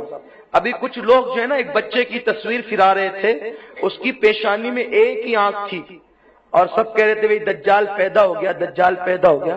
ایسا لگتا تھا جیسے وہ مبارکباد دے رہے ہوں ایک دوسرے کو. حیرت ہوتی ہے لوگوں پر، عجیب حال ہے لوگوں کا کہ بس جو آ گیا موبائل پر اس کو آگے بڑھاؤ، آگے سوچتے تک نہیں ہم کیا کر رہے ہیں. وہ ایک پیشانی پر ایک آنکھ تھی، کسی نے مجھے بھی بھیجا کہ دجال پیدا ہو گیا. میں نے کہا مبارک ہو. پھر آپ کیا کہوں اس سے زیادہ؟ کہہ کیا سکتے، کر کیا سکتے ہیں؟ تو بہرحال اللہ رحم و کرم فرمائے. ہماری قوم کو اتنی بھی سوچ نہیں ہے کہ کون سا میسج آگے بڑھانا چاہیے، کون سی تصویر آگے بڑھانا چاہیے، کون سی کلپ آگے بڑھانا ہے. بس جو آئے بڑھاتے جاؤ. حق ہے نہیں ہے، کیا ہے، کچھ نہیں. مسلمانوں تم مومن ہو، ذمہ دار ہو. کوئی چیز کو آگے بڑھانے سے پہلے سوچ لیا کرو. میرے آقا فرماتے ہیں جو دوسروں سے سن کر اسی کو آگے بڑھاتا رہے، اس کے جھوٹا ہونے کے لیے بس اتنا ہی کافی ہے. اس لیے جھوٹے مت بنو، تحقیق کرو. تو دجال جو ہوگا وہ کانا دجال ہوگا. کانا دجال کا مطلب دیکھو، میرے رسول نے اس کی پوری شکل بیان کی. اس کا قد لمبا ہوگا. وہ دجال جو ہوگا وہ لمبے قد کا ہوگا، اور اس کا چہرہ مکرو ہوگا، اور اس کے جو بال ہوں گے نا، وہ گھنگرو والے جو بال ہوتے ہیں نا، وہ ایک دم بالکل ایک دوسرے کے اندر اٹے ہوئے گھنگرو والے بال، جس کو کہتے ہیں گھنگریالے بال، ایک دم اٹے ہوئے ویسے اس کے بال ہوں گے. اور اس کی آنکھیں دو ہوگی، لیکن ایک آنکھی ٹھیک ہوگی جیسے انسانوں کی ہوتی ہے، اور دوسری آنکھی انگور کے دانے کی طرح ہوگی. جیسے کسی کی آنکھیں میں پھولا ہو جاتا ہے نا، وہ موتیا بن جس کو کہتے ہیں، تو وہ موتیا بن چھوٹا سا ہوتا ہے، وہ دجال کی نشانی نہیں ہے. وہ موتیا بن کی طرح بڑے انگور کی طرح آنکھی کے اندر وہ ہوگا، وہ دجال ہوگا. اور اس کی پیشانی پر اس کی بڑی نشانی یہ ہے دجال کی، ایک تو گھنگریالے بال ہے اس کے، لمبا قد ہے، کانا ہے، وہ ایک آنکھی اس کی انگور کے دانے کی طرح ہے، اور ایک آنکھی اس کی ٹھیک ہے اور بہت بڑی ہے، اور ایک بہت چھوٹی ہے. وہ کانا دجال ہے، لمبا ہے. اور اس کی بڑی نشانی یہ ہے کہ جو مومن ہوگا، مومن عند اللہ، جو سچا مومن ہوگا، اس کی پیشانی پر، دجال کی پیشانی پر اس کو لکھا ہوا نظر آئے گا کاف سے رے، یعنی کافر. اور کافروں کو نظر نہیں آئے گا، یہ صرف مومنوں کو نظر آئے گا. یہ دجال کی نشانی ہے. اب دجال نکلے گا کہاں سے؟ دجال نکلے گا اصفہان، ایک علاقہ ہے آج بھی اصفہان ہے، یہ اصفہان ایران میں موجود ہے. اصفہان کے قریب ایک چھوٹا سا علاقہ دیہات ہے. دجال وہاں سے نکلے گا، اور دجال جب وہاں سے نکلے گا تو دجال کا عالم یہ ہوگا کہ وہ 40 دن کے اندر پوری دنیا کا دورہ کر لے گا سوائے حرمین شریفین کے، یعنی حرمین طیبین کے علاوہ، یعنی مکہ مکرمہ اور مدینہ منورہ کے علاوہ وہ صرف 40 دن میں پوری دنیا کا دورہ کرے گا، وہ اتنی تیز رفتاری سے دورہ کرے گا۔ اب میں آپ سے پوچھتا ہوں، جب مسجد نبوی میں بیٹھ کر میرے رسول اور آپ کے غیب کا رسول جب یہ کہہ رہے ہوں گے کہ 40 دن کے اندر دجال پوری دنیا کا دورہ کرے گا، تو اس زمانے میں لوگوں کو حیرت نہیں ہو رہی ہوگی کہ 40 دن میں پوری دنیا کا دورہ کیسے ہو سکتا ہے؟ لیکن شاید آج آپ کو حیرت نہیں ہوگی۔ کیوں؟ پلین کا زمانہ ہے، پلین کا زمانہ ہے۔ میں نے صبح کی اس حالت میں، یعنی میں اس کا شورا کرنے کے لیے نہیں کہہ رہا ہوں، مثال دینے کے لیے کہہ رہا ہوں، یہ تو سرکار کی نالین کی خیرات ہے۔ صبح اس حالت میں کی کہ میں دیوا شریف میں وارث پاک کے آستانے میں تھا صبح 10 بجے تک، اور 10 بجے تو رات کے تو میں یہاں آپ کے سامنے بیان کر رہا ہوں۔ یعنی زمانہ کیسا سمٹ گیا ہے۔ اور ابھی جو فلائٹ ہے تو وہ تو 1500 کلومیٹر کی رفتار سے جو ہے وہ چلتی ہے، لیکن ابھی ایک ایسا پلین تیار ہو رہا ہے، لوگ کہتے ہیں 2020 تک، جو صرف 2 گھنٹے میں بمبئی سے جدہ تک پہنچائے گا اور 4.5 گھنٹے بمبئی سے انگلینڈ تک پہنچائے گا، ایسا سنا گیا ہے۔ اب بتائیں کہ جب اس زمانے میں ایسے ایسے پلین ایجاد ہو رہے ہیں تو دجال کے آنے تک کے کتنے پلین ایجاد ہوں گے؟ اور ایک بات آپ کو بتاؤں، بعض محدثین نے یہ روایت بیان فرمائی کہ میرے رسول نے فرمایا کہ جو دجال کی سواری ہوگی، توجہ آپ کی، یہ میرے نبی کی شان ہے، غیب کا نبی کی شان۔ ابھی دجال ظاہر نہیں ہوا، برصدیاں تھی، اور میرے رسول مدینہ منورہ میں بیٹھ کر کہہ رہے تھے دجال کی جو سواری ہوگی اس کے ایک بازو سے دوسرے بازو کا فاصلہ تقریباً جو ہے وہ 20 ہاتھ کا ہوگا۔ کتنا؟ 20 ہاتھ۔ یعنی اب بتائیں کہ گھوڑے کے اتنے بازو ہوتے ہیں، اس سے ایک پر سے دوسرے پر کا فاصلہ کتنا ہوگا؟ 20 ہاتھ کا۔ کتنا؟ 20 ہاتھ کا۔ یہ پلین کی نشانی نہیں ہے تو اور کیا ہے؟ اور ظاہر سی بات ہے کہ دجال جس پلین سے گھومے گا تو وہ بہت بڑا پلین بھی بنوا سکتا ہے، کیونکہ آگے پتہ نہیں کیسے کیسے آئے گا۔ تو آقا فرماتے ہیں وہ 40 دن میں پوری دنیا کا دورہ کرے گا، لیکن وہ مدینہ منورہ نہیں آ سکے گا، مکہ مکرمہ نہیں آ سکے گا۔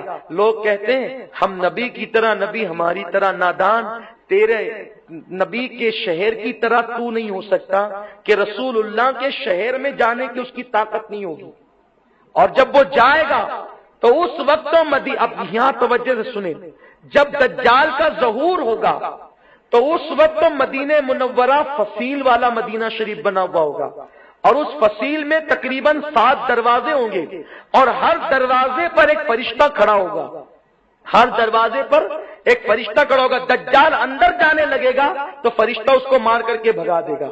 لیکن آج مدینہ منورہ کے اندر کوئی فصیل نہیں ہے، سرکار کی نالین کے صدقے تقریباً 6 مرتبہ اب تک مجھے حاضری کا موقع ملا، لیکن میں نے اب تک کوئی فصیل نہیں دیکھی۔ اس سے پتہ چلا کہ آج کی تاریخ میں دجال کا وقت ابھی نہیں آیا، کیونکہ رسول اللہ نے جو دجال کا زمانہ فرمایا کہ وہ فصیل ہوگی، اور فصیل میں 7 دروازے ہوں گے، اور ہر دروازے پر فرشتہ ہوگا، اور فرشتہ دجال کو مار کر کے بھگائے گا۔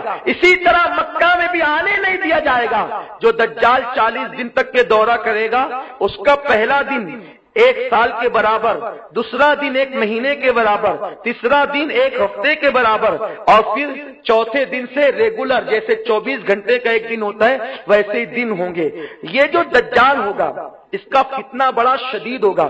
میرے آقا فرماتے ہیں، اللہ کے رسول نے فرمایا کیا میں تمہیں ایسا عمل نہ بتاؤں کہ اگر تم اس کو کرو تو تم دجال کے فتنے سے محفوظ رہو؟ صحابہ نے کہا یا رسول اللہ بالکل بتائیں۔ تو آقا فرماتے ہیں جو ہر جمعہ کو سورہ کہف کی تلاوت کرے گا وہ دجال کے فتنے سے محفوظ ہوگا۔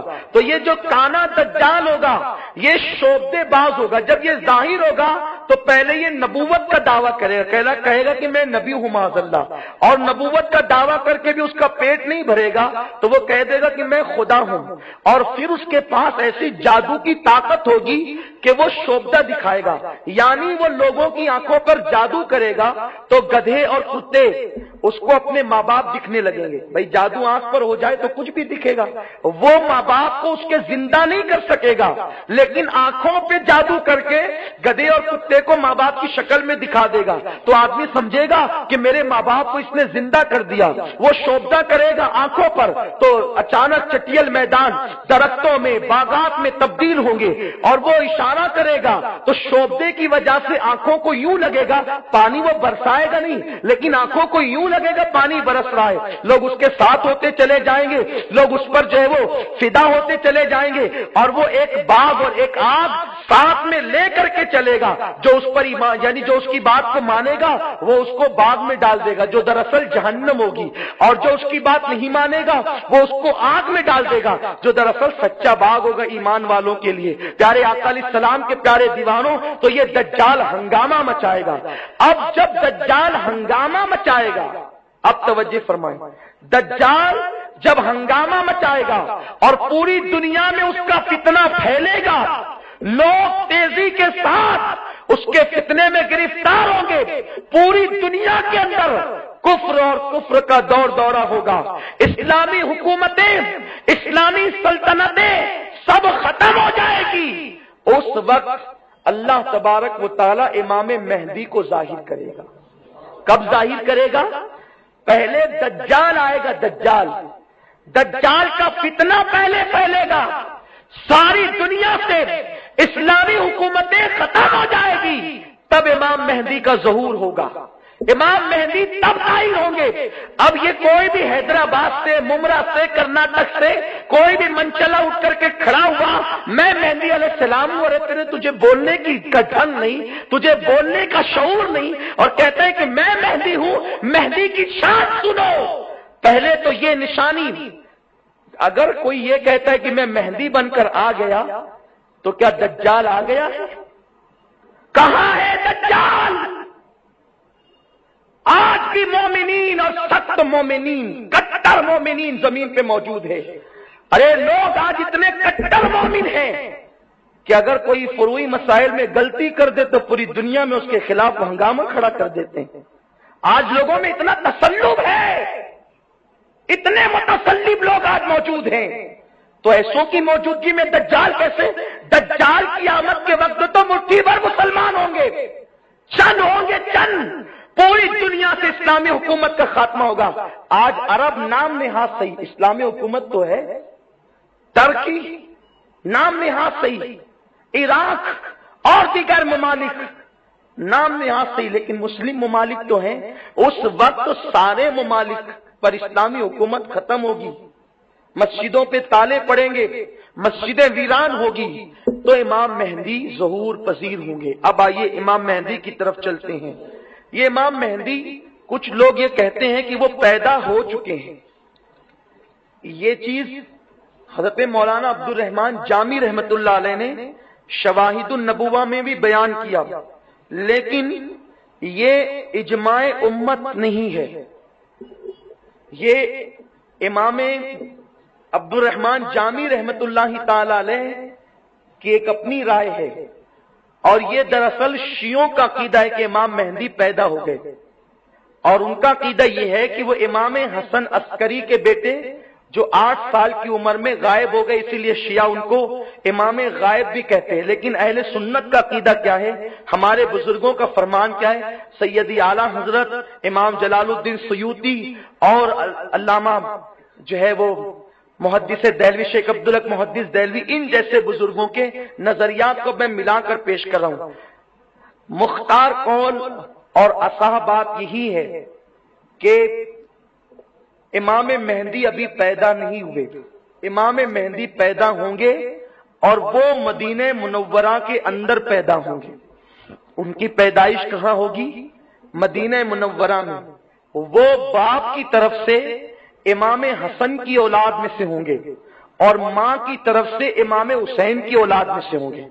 اللہ کے رسول صلی اللہ علیہ وسلم نے فرمایا اس وقت تک قیامت قائم نہیں ہوگی جب تک کہ میرے خاندان سے, آقا نے کیا فرمایا, جب تک میرے خاندان سے میرا ہم نام ایک آدمی, ایک بچہ پیدا نہ ہو اور وہ پوری دنیا پر حکومت قائم نہ کر لے, اس وقت تک قیامت قائم نہیں ہو سکتی۔ تو اس سے پتا چلا کہ امام مہدی پیدا ہوں گے، اور اس سے اہل سنت کا یہ عقیدہ بھی ظاہر ہو گیا کہ کچھ یزیدی کہتے ہیں کہ روئے زمین پر کوئی سید نہیں رہا، جو سید تھے وہ ختم ہو گئے۔ ارے نادان، اگر سید ختم ہو گئے تو امام مہدی کس کے ذریعے سے پیدا ہوں گے؟ امام مہدی تو سید گھرانے میں پیدا ہوں گے، امام حسن اور امام حسین کی اولاد میں پیدا ہوں گے اور قریب قیامت پیدا ہوں گے۔ اسی لیے تو جب ہم نے کہا تھا کہ اگر کوئی یہ کہتا ہے کوئی صاحب کہ زمین پر کوئی سید نہیں، ایک صاحب نے مالے گاؤں میں بول تو دیا، لیکن جب فقیر قادری نے کہا کہ ہم سید ہیں الحمدللہ اور ہماری تاریخ ہے، اگر یقین نہیں آتا تو پھر آگ جلاؤ، آپ آ کر یہ کہہ کر کے کودو کہ دنیا میں کوئی سید نہیں، اور ہم یہ کہہ کر کے کودیں کہ ہم سید، اور زمانے میں سید موجود ہے اور قیامت تک موجود رہیں گے۔ آئیے آگ میں کودیے۔ تو اس کے بعد سے کہا نہیں ہم نے ایسا نہیں ایسا کہا اور ایسا نہیں ایسا، اور پھر لوگ بگلے جھانکنے لگے۔ لیکن آج تک کے وہ قادری تلوار لٹک رہی ہے سر پر کہ جب بھی ان کا بھوت اترے گا اور وہ کہیں گے کہ نہیں ہے، تو یہ لائف ٹائم کے لیے چیلنج ہے، سنیوں کا چیلنج کبھی ختم نہیں ہوتا، اہل سنت کا چیلنج کبھی ختم نہیں ہوتا۔ یہ مجمع سے داد لینے کے لیے نہیں کہہ رہا ہوں، یہ حقیقت ہے۔ اور بے فضل ہی تعالی جب یہ بات سامنے آئی تو لوگوں کو پھر اپنی بات واپس لینے پہ مجبور ہونا پڑا۔ الحمدللہ امام مہدی صحیح النسب سادات، باپ کی طرف سے امام حسن، ماں کی طرف سے امام حسین کی اولاد میں پیدا ہوں گے۔ آقا فرماتے ہیں جو مہدی ہوں گے ان کا نام محمد ہوگا۔ آقا فرماتے ہیں میرے نام پر اس کا نام محمد ہوگا، اور فرماتے ہیں میرے باپ کے نام عبداللہ کے نام پر اس کے باپ کا نام عبداللہ ہوگا، یعنی وہ مشابہ ہوں گے، وہ بھی محمد ابن عبداللہ ہوں گے، ان کا نام ہوگا محمد ابن۔ یہ سرفرے کا نام کیا ہے حیدرآباد میں جس نے کیا نام ہے اس کا؟ نہیں بھائی نہیں، ارے وہ کلپ جو ابھی نا وہ مہندی جو کہہ رہا تھا کہ میں مہندی وہ حیدرآباد کا ہو کیا، بہرحال کوئی بھی وہ اس کا نام کچھ بھی ہے، وہ شمشاد خان یا ایسے کچھ اس کا، جمشید خان یا شمشاد خان ایسے اس کا نام ہے۔ تو امام مہدی کا نام تو محمد ابن عبداللہ ہے، حضور کے نام کا صدقہ ان کو ملا۔ اور پھر سنو میرے غیب کا نبی نے، ممکن ہے کوئی نام بدل دے، ممکن ہے کوئی نام چینج کر دے، میرے رسول نے امام مہدی کا حلیہ تک بیان کر دیا، فرمایا اس کا نام جو مہدی ہوں گے محمد ابن عبداللہ ہوگا، مدینے میں پیدا ہوں گے، مدینے منورہ میں، اور پھر ان کا بدن دبلا پتلا ہوگا، ان کی زلفیں ہوگی، زلفیں اس طرح ہوگی کہ نہ سیدھے سیدھے ایک دم بال ہوں گے، جیسے بڑے بھدے لگتے ہیں لوگ، وہ مشین پھرا کر آتے تو ایک دم سیدھے عجیب لگتے ہیں، جیسے لگتا ہے کہ معاذ اللہ کسی نے جھاڑو کو جو ہے وہ کھول دیا ہو، یوں لگتا ہے، لیکن لوگ اس کو شان سے کرے گھومتے رہتے ہیں فیشن کے نام پہ۔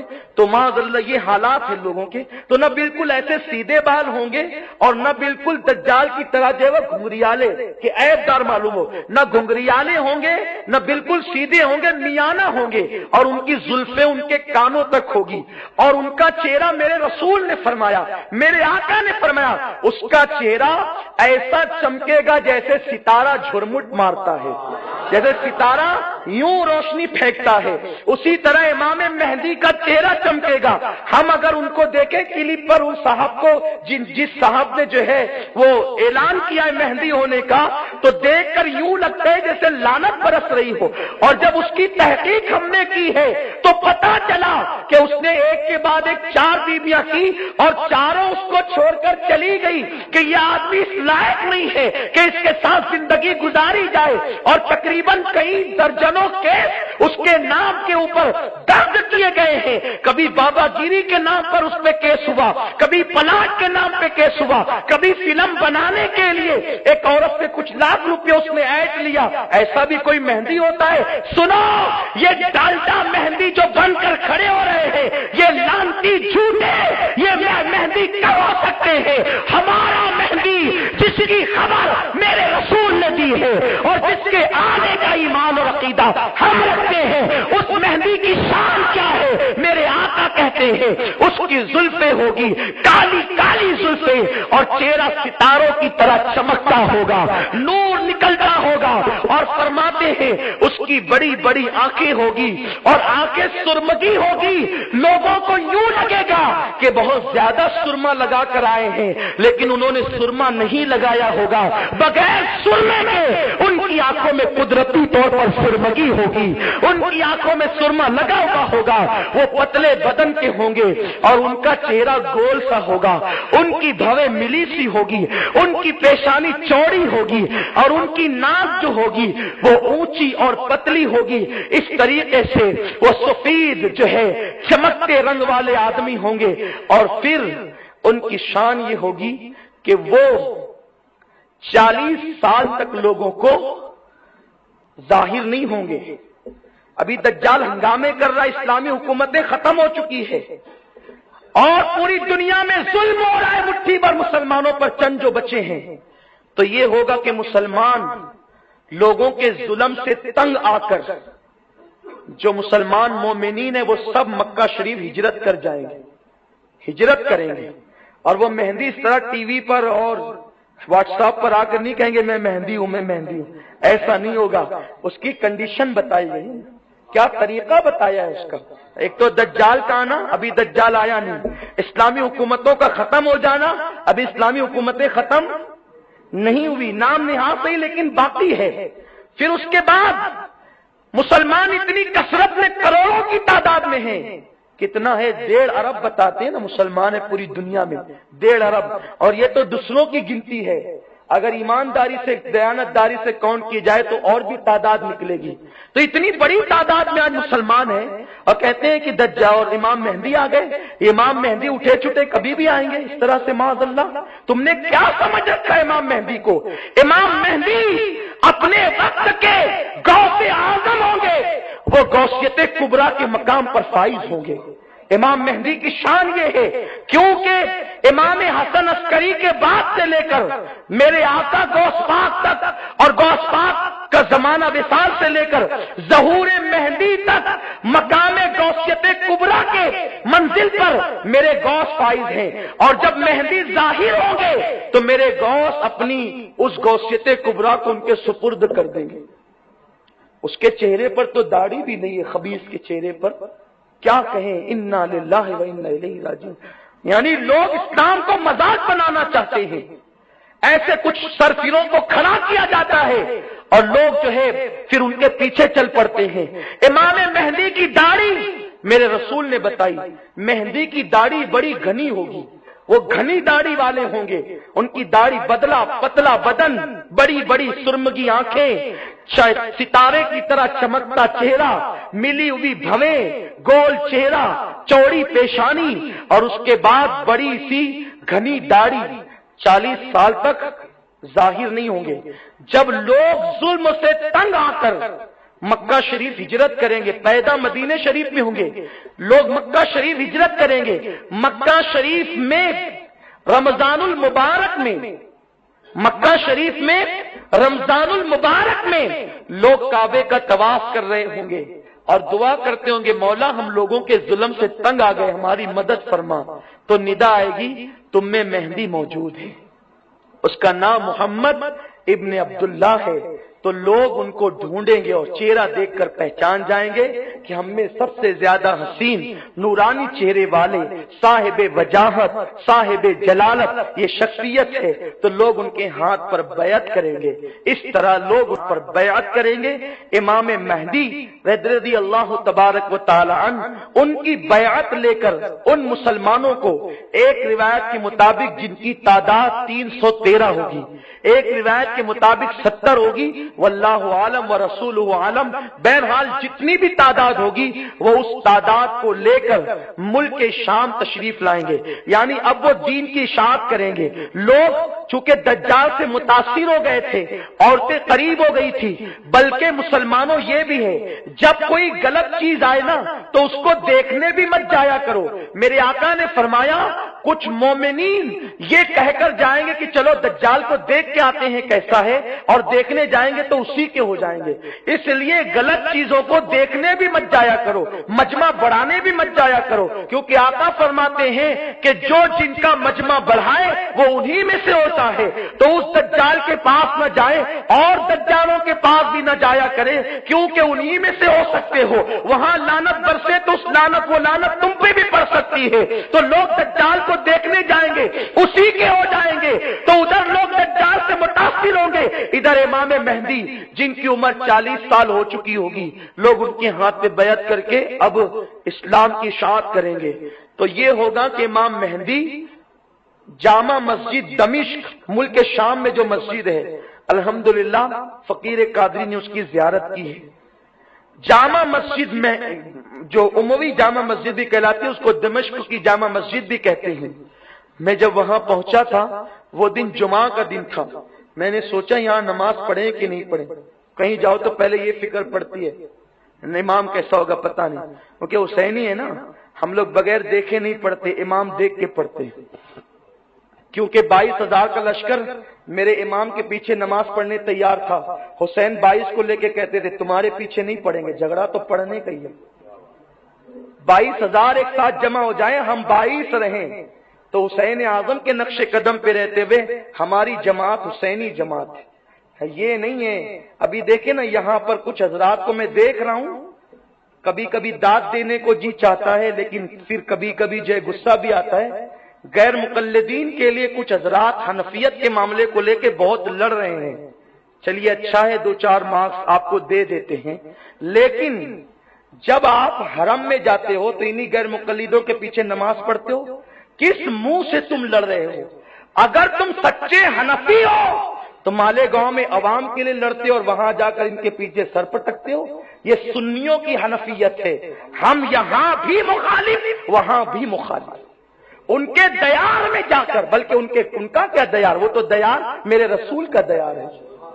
ہم اپنا مسلک نہیں بدلتے، وہاں بھی حنفیت پہ قائم رہتے ہیں۔ اور یہ حال ہے، یہاں کانفرنسیں ہو رہی ہے حنفیت کو لے کر، امام اعظم کو لے کر، لیکن وہاں برابر نماز پڑھتے ہیں۔ یہ دو رنگی چھوڑ دو، دو رنگی چھوڑ دے، یک رنگ ہو جا، سراسر موم یا پھر سنگ ہو جا۔ دو رنگی ہونے سے کام نہیں چلتا۔ حنفی ہو تو جیسے مالیگاؤں میں حنفیت ہے ویسے مکے میں بھی حنفیت بتاؤ، مدینہ منورہ میں بھی بتاؤ۔ ارے ہم لوگ دھکے کھاتے ہیں لیکن دامن حنفیت نہیں چھوڑتے، الحمدللہ یہ ہمارا تسلب ہے، لیکن ہم صرف فروعی مسائل کی بنیاد پر نمازیں ترک نہیں کرتے، بلکہ وہ ہمارے نبی کے گستاخ ہیں، اس لیے ان کے پیچھے نماز نہیں پڑھتے۔ بہرحال یہ ایک الگ عنوان ہے۔ تو عرض یہ کر رہا تھا کہ دمشق کی جامع مسجد میں جب میں پہنچا تو سوچا کہ نماز پڑھوں کہ نہیں پڑھوں، جمعہ کا دن تھا، لیکن جب مؤذن آیا تو میرے دل کی باتیں کھل گئی۔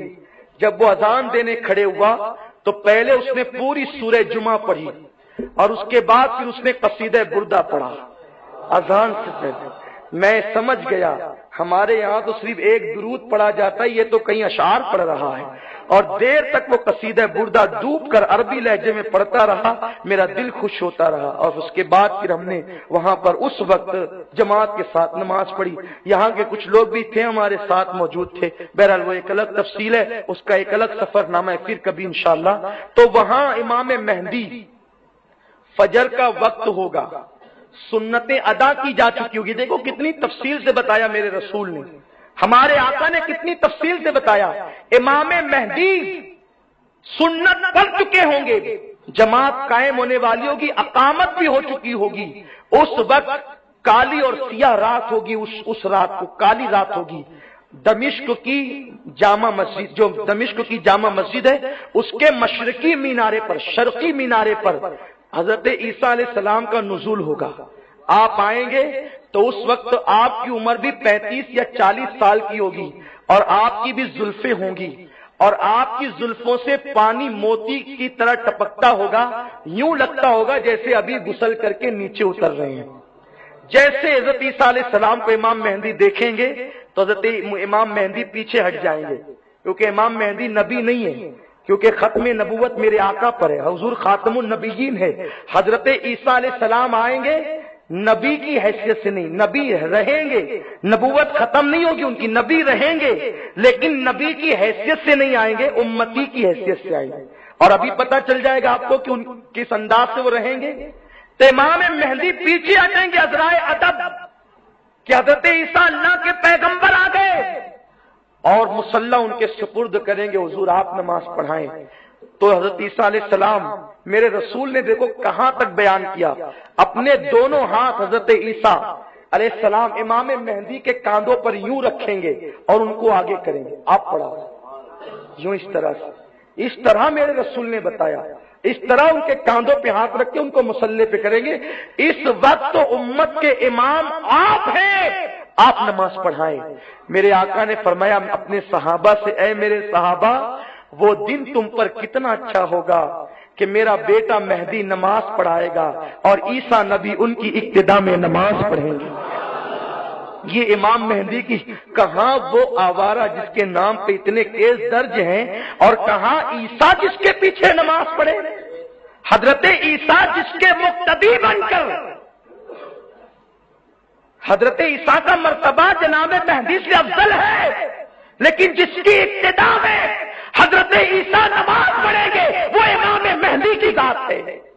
اب جب امام مہدی نماز پڑھائیں گے، ارے یہ امت محمدیہ کی شان ہے۔ کوئی کہتے ہیں ہم نبی کی طرح، ارے نبی کا بیٹا کتنی شان والا ہے، اور وہ بھی کون سا؟ سب سے آخری آنے والا امام۔ امامت کی ابتدا مولا علی سے ہوئی اور امامت کی انتہا امام مہدی پر۔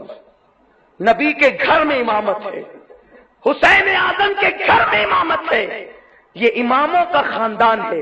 سب سے آخری امام بن کر امام مہدی آئیں گے، نماز پڑھائیں گے۔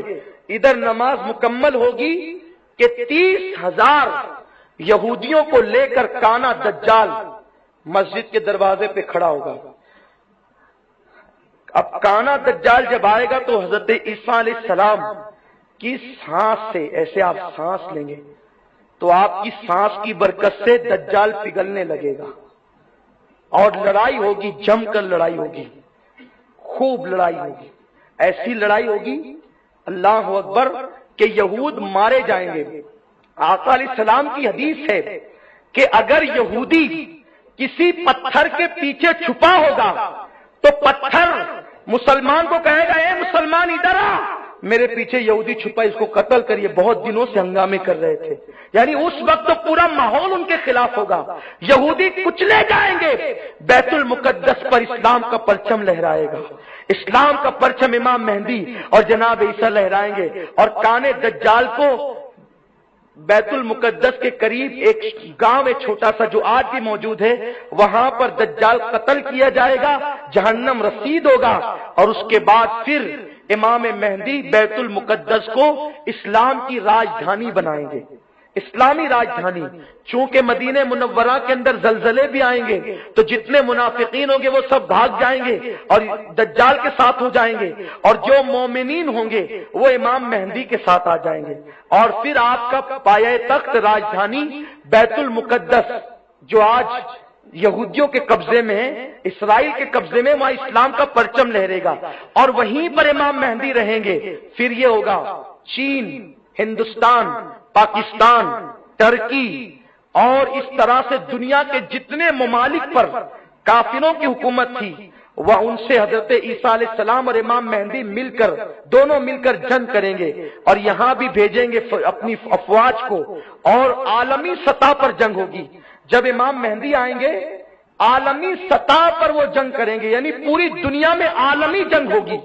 یہ غالباً تیسری عالمی جنگ ہوگی، 2 جنگیں تو ہو چکی عالمی، اب تیسری عالمی جنگ ہوگی، اور اس کے بعد قیامت قائم ہوگی، تو پوری دنیا میں جنگ ہوگی، اور اس جنگ کے اندر 6 لاکھ لوگ قتل کیے جائیں گے۔ وہ اتنی بڑی جنگ ہوگی، 6 لاکھ لوگ قتل کیے جائیں گے، اور پھر ایک دن آئے گا پوری دنیا پر اسلامی حکومت ہوگی۔ امام مہدی صرف 6 سال یا 7 سال کی قلیل مدت میں پوری دنیا پر اسلام کا پرچم لہرا دیں گے اور اسلام اسلام ہوگا۔ اس وقت حال یہ ہوگا کہ سانپ اور بچھوؤں سے انسانوں کے بچے کھیلیں گے لیکن سانپ اور بچھو ڈنک نہیں ماریں گے۔ اس وقت اتنی برکت ہوگی کہ ایک اونٹنی کا دودھ اگر دوہا جائے گا تو پورے خاندان کو پلایا جا سکے گا، اتنی برکت آ جائے گی۔ ایک انار کے سائے میں اس کی چھتری میں پورا خاندان رہ سکے گا، اتنی برکت ہو جائے گی۔ اور پھر شیر اور بکری ایک ساتھ ایک گھاٹ میں پانی پیئیں گے، اسلام اسلام ہوگا، سچائی سچائی ہوگی، برکت ہی برکت ہوگی، اتنی دولت ہوگی۔ کوئی کسی کو دولت دے گا تو بولے گا نہیں نہیں آپ رکھیے، میرے پاس اللہ نے بہت دیا ہے۔ اس وقت لوگ تمنا کریں گے کاش یہ قبر سے ہمارے باپ دادا جو مومن دنیا سے گئے یہ اٹھ جاتے اور یہ آج کی راحتیں دیکھ لیتے، آج کا آرام دیکھ لیتے، آج کا سکون دیکھ لیتے۔ ایسا ماحول ہوگا، پھر اللہ اکبر، شان ہی شان ہوگی۔ اب اس میں طویل گفتگو کیا کروں، امام مہدی پر میں نے گفتگو کی۔ پھر یہ ہوگا حضرت عیسیٰ علیہ السلام شادی کریں گے، کیونکہ بغیر شادی شدہ اٹھائے گئے نا آسمان پہ، شادی کریں گے اور شادی کرنے کے بعد جناب عیسیٰ علیہ السلام مدینہ منورہ جائیں گے، آقا کی بارگاہ میں حاضری دیں گے، وہاں سلام کریں گے آقا کو۔ آقا اپنی قبر انور سے اس وقت بھی جواب عطا فرمائیں گے۔ عیسیٰ علیہ السلام مدینہ شریف میں رہیں گے اور پھر وہیں پر حضرت عیسیٰ علیہ السلام کا وصال ہو جائے گا۔ اور حضرت عیسیٰ علیہ السلام کا جب وصال ہوگا تو وصال عیسیٰ کے بعد ابھی رسول اللہ کے قبہ خضرا میں 3 مزارات تھے، ایک آقا کا، ایک جناب صدیق اکبر کا، ایک جناب فاروق اعظم کا، لیکن ایک مزار کی جگہ ابھی بھی خالی ہے۔ تو جناب عیسیٰ علیہ السلام مدینہ شریف میں پردہ فرمائیں گے اور جب مدینہ منورہ میں پردہ فرمائیں گے تو حضرت صدیق، حضرت عمر، ان کے بازو میں حضرت عیسیٰ علیہ السلام کا مزار بنایا جائے گا، وہ وہاں آرام کریں گے۔ اس کے بعد امام مہدی بھی اپنی زندگی کے 40 سال مکمل کر کے 80 سال کی عمر میں امام مہدی کا پردہ ہو جائے گا۔ آپ دنیا سے تشریف لے جائیں گے، 80 سال کی عمر میں پردہ فرمائیں گے۔ آپ کے پردہ فرمانے کے بعد پھر دھیرے دھیرے ایسے ہی حالات ہوں گے، پھر اسلام دھیرے دھیرے گھٹتا جائے گا، مسلمان گھٹتے جائیں گے اور ایک وقت آئے گا کہ یمن کی طرف سے، توجہ فرمائیے اختتام ہے، یمن کی طرف سے ایک ٹھنڈی ٹھنڈی خوشبودار ہوا چلے گی جو اہل ایمان کے بغل کے اندر سے نکلے گی اور جتنے مومن ہوں گے ان سب کا انتقال ہو جائے گا۔ اب زمین پر صرف کافر بچیں گے، صرف منافق بچیں گے۔ اس وقت یہ بھی ہوگا، میرے آقا فرماتے ہیں مدینہ منورہ کی بستی ختم ہو جائے گی، آقا علیہ السلام کا روضہ اٹھا لیا جائے گا، کعبۃ اللہ اٹھا لیا جائے گا۔ جب کفر ہی کفر عام ہوگا تو حضور کا روضہ اٹھ جائے گا، کعبۃ اللہ اٹھا لیا جائے گا اور پھر قرآن کے حروف بھی اٹھا لیے جائیں گے۔ لوگ رات کو سوئیں گے قرآن دیکھتے ہوئے اور جب صبح کو اٹھیں گے تو کاغذ ہوگا، قرآن کے الفاظ نہیں ہوں گے، قرآن اٹھا لیا جائے گا اور پھر گندگی ہی گندگی، اتنا گناہ ہوگا، اتنی برائی ہوگی کہ جس کو بیان نہیں کیا جا سکتا۔ ہر طرف شرک، ہر طرف زنا، ہر طرف شراب، ہر طرف عیاشی۔ اس کے بعد پھر وہی حالات میں ایک وقت ایسا آئے گا کہ ایک سریلی آواز دھیرے دھیرے اٹھے گی اور پھر وہ چنگاڑ بن جائے گی، اسی کو سور کہتے ہیں۔ ستارے ٹکرائیں گے، آسمان پھٹے گا، زمین میں زلزلے آئیں گے، زمین اتھل پتل کر دے گی۔ اذا زلزلت الارض زلزالها واخرجت الارض اثقالها وقال الانسان ما لها يومئذ تحدث اخبارها بان ربك اوحى لها۔ یہ حالات قرآن بیان کرتا ہے۔ ثم کلا سیعلمون، ثم کلا سیعلمون، قرآن مقدس نے ایک الہاکم التکاثر حتی زرتم المقابر، کلا سیعلمون ثم کلا سیعلمون، قرآن مقدس سے کہتا ہے وہ ساتھ آنے والی ہے۔ اللہ اکبر، یہ کیفیت ہوگی۔ اور زمین جس وقت زلزلے زمین میں آئیں گے، ستارے آپس میں ٹکرائیں گے، زمین سے بڑے بڑے کئی گنا بڑے ستارے ہیں، جب ستارے ٹکرائیں گے تو جو گاون اونٹنیاں ہوگی ان کا حمل ضائع ہو جائے گا، لوگوں کے کان پھٹ جائیں گے، لوگوں کے سینے پھٹ کر کے کلیجے باہر کو آئیں گے۔ اس طریقے سے وہ چنگاڑ ہوگی اور قیامت آئے گی۔ لیکن قیامت جو آئے گی وہ صرف کافروں پر آئے گی. ایک مومن بھی جب تک زمین کے اوپر رہے گا قیامت قائم نہیں ہوگی. اس طرح قیامت آئے گی. اور پھر کیا ہوگا؟ اللہ اکبر. جب قیامت آئے گی تو کچھ لوگ اپنی دیواروں کو لیس رہے ہوں گے, کچھ لوگ کھانا کھا رہے ہوں گے, کچھ لوگ کپڑے دھل رہے ہوں گے, کچھ لوگ آفسوں میں ہوں گے, یعنی سب لوگ اپنے کاموں میں مصروف ہوں گے. اور پھر یہ ساری نشانیاں مکمل ہونے کے بعد قیامت آئے گی. جب سور پھونک دیا جائے گا سب فنا ہو جائیں گے.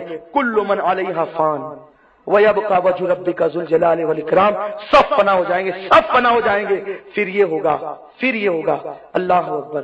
امام مہدی کے بعد اشارہ کیا گیا ہے کہ دھواں آئے گا, 40 دن تک رہے گا, اور بھی بہت ساری نشانیاں ہیں. لیکن چونکہ میرا عنوان دجال کذاب اور امام مہدی تھا, اور درمیان حضرت عیسیٰ علیہ السلام کو بیان کیا.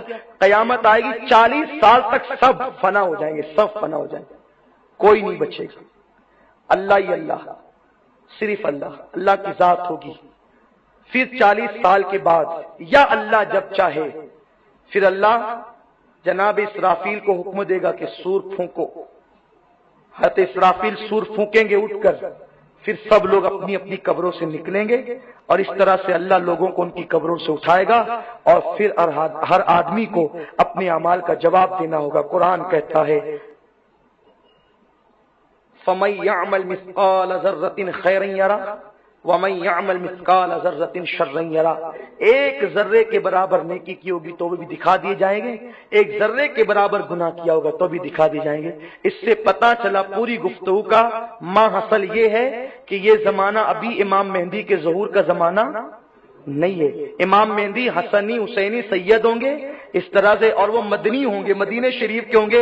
حیدرآباد, ممرا, کرناٹک, پاکستان کا نہیں ہوگا امام مہدی. امام مہدی مدنی ہوں گے, عربی النسل ہوں گے, حسنی حسینی سادات میں سے ہوں گے. اور دجال کے ظہور ان کا ظہور ہوگا, اور ساری اسلامی حکومتوں کے خاتمے کے بعد ہوگا. ابھی سب موجود ہے یارو, اس لیے ابھی حضرت امام مہدی کی آمد کو تقریباً سینکڑوں سال باقی ہے. ابھی شان سے جیو, سچی توبہ کرو, ایمان اور اسلام پر رہو. اللہ تعالیٰ سب کو ایمان اور اسلام پر قائم رکھے. دوران گفتگو کوئی غلطی ہو تو اللہ معاف فرمائے. وقت زیادہ ہوا اس لیے جلدی جلدی آگے بڑھائی گفتگو. جو کچھ نشانیاں رہ گئی ہے انشاءاللہ پھر کسی موقع پر عرض کریں گے. السلام علیکم ورحمۃ اللہ وبرکاتہ.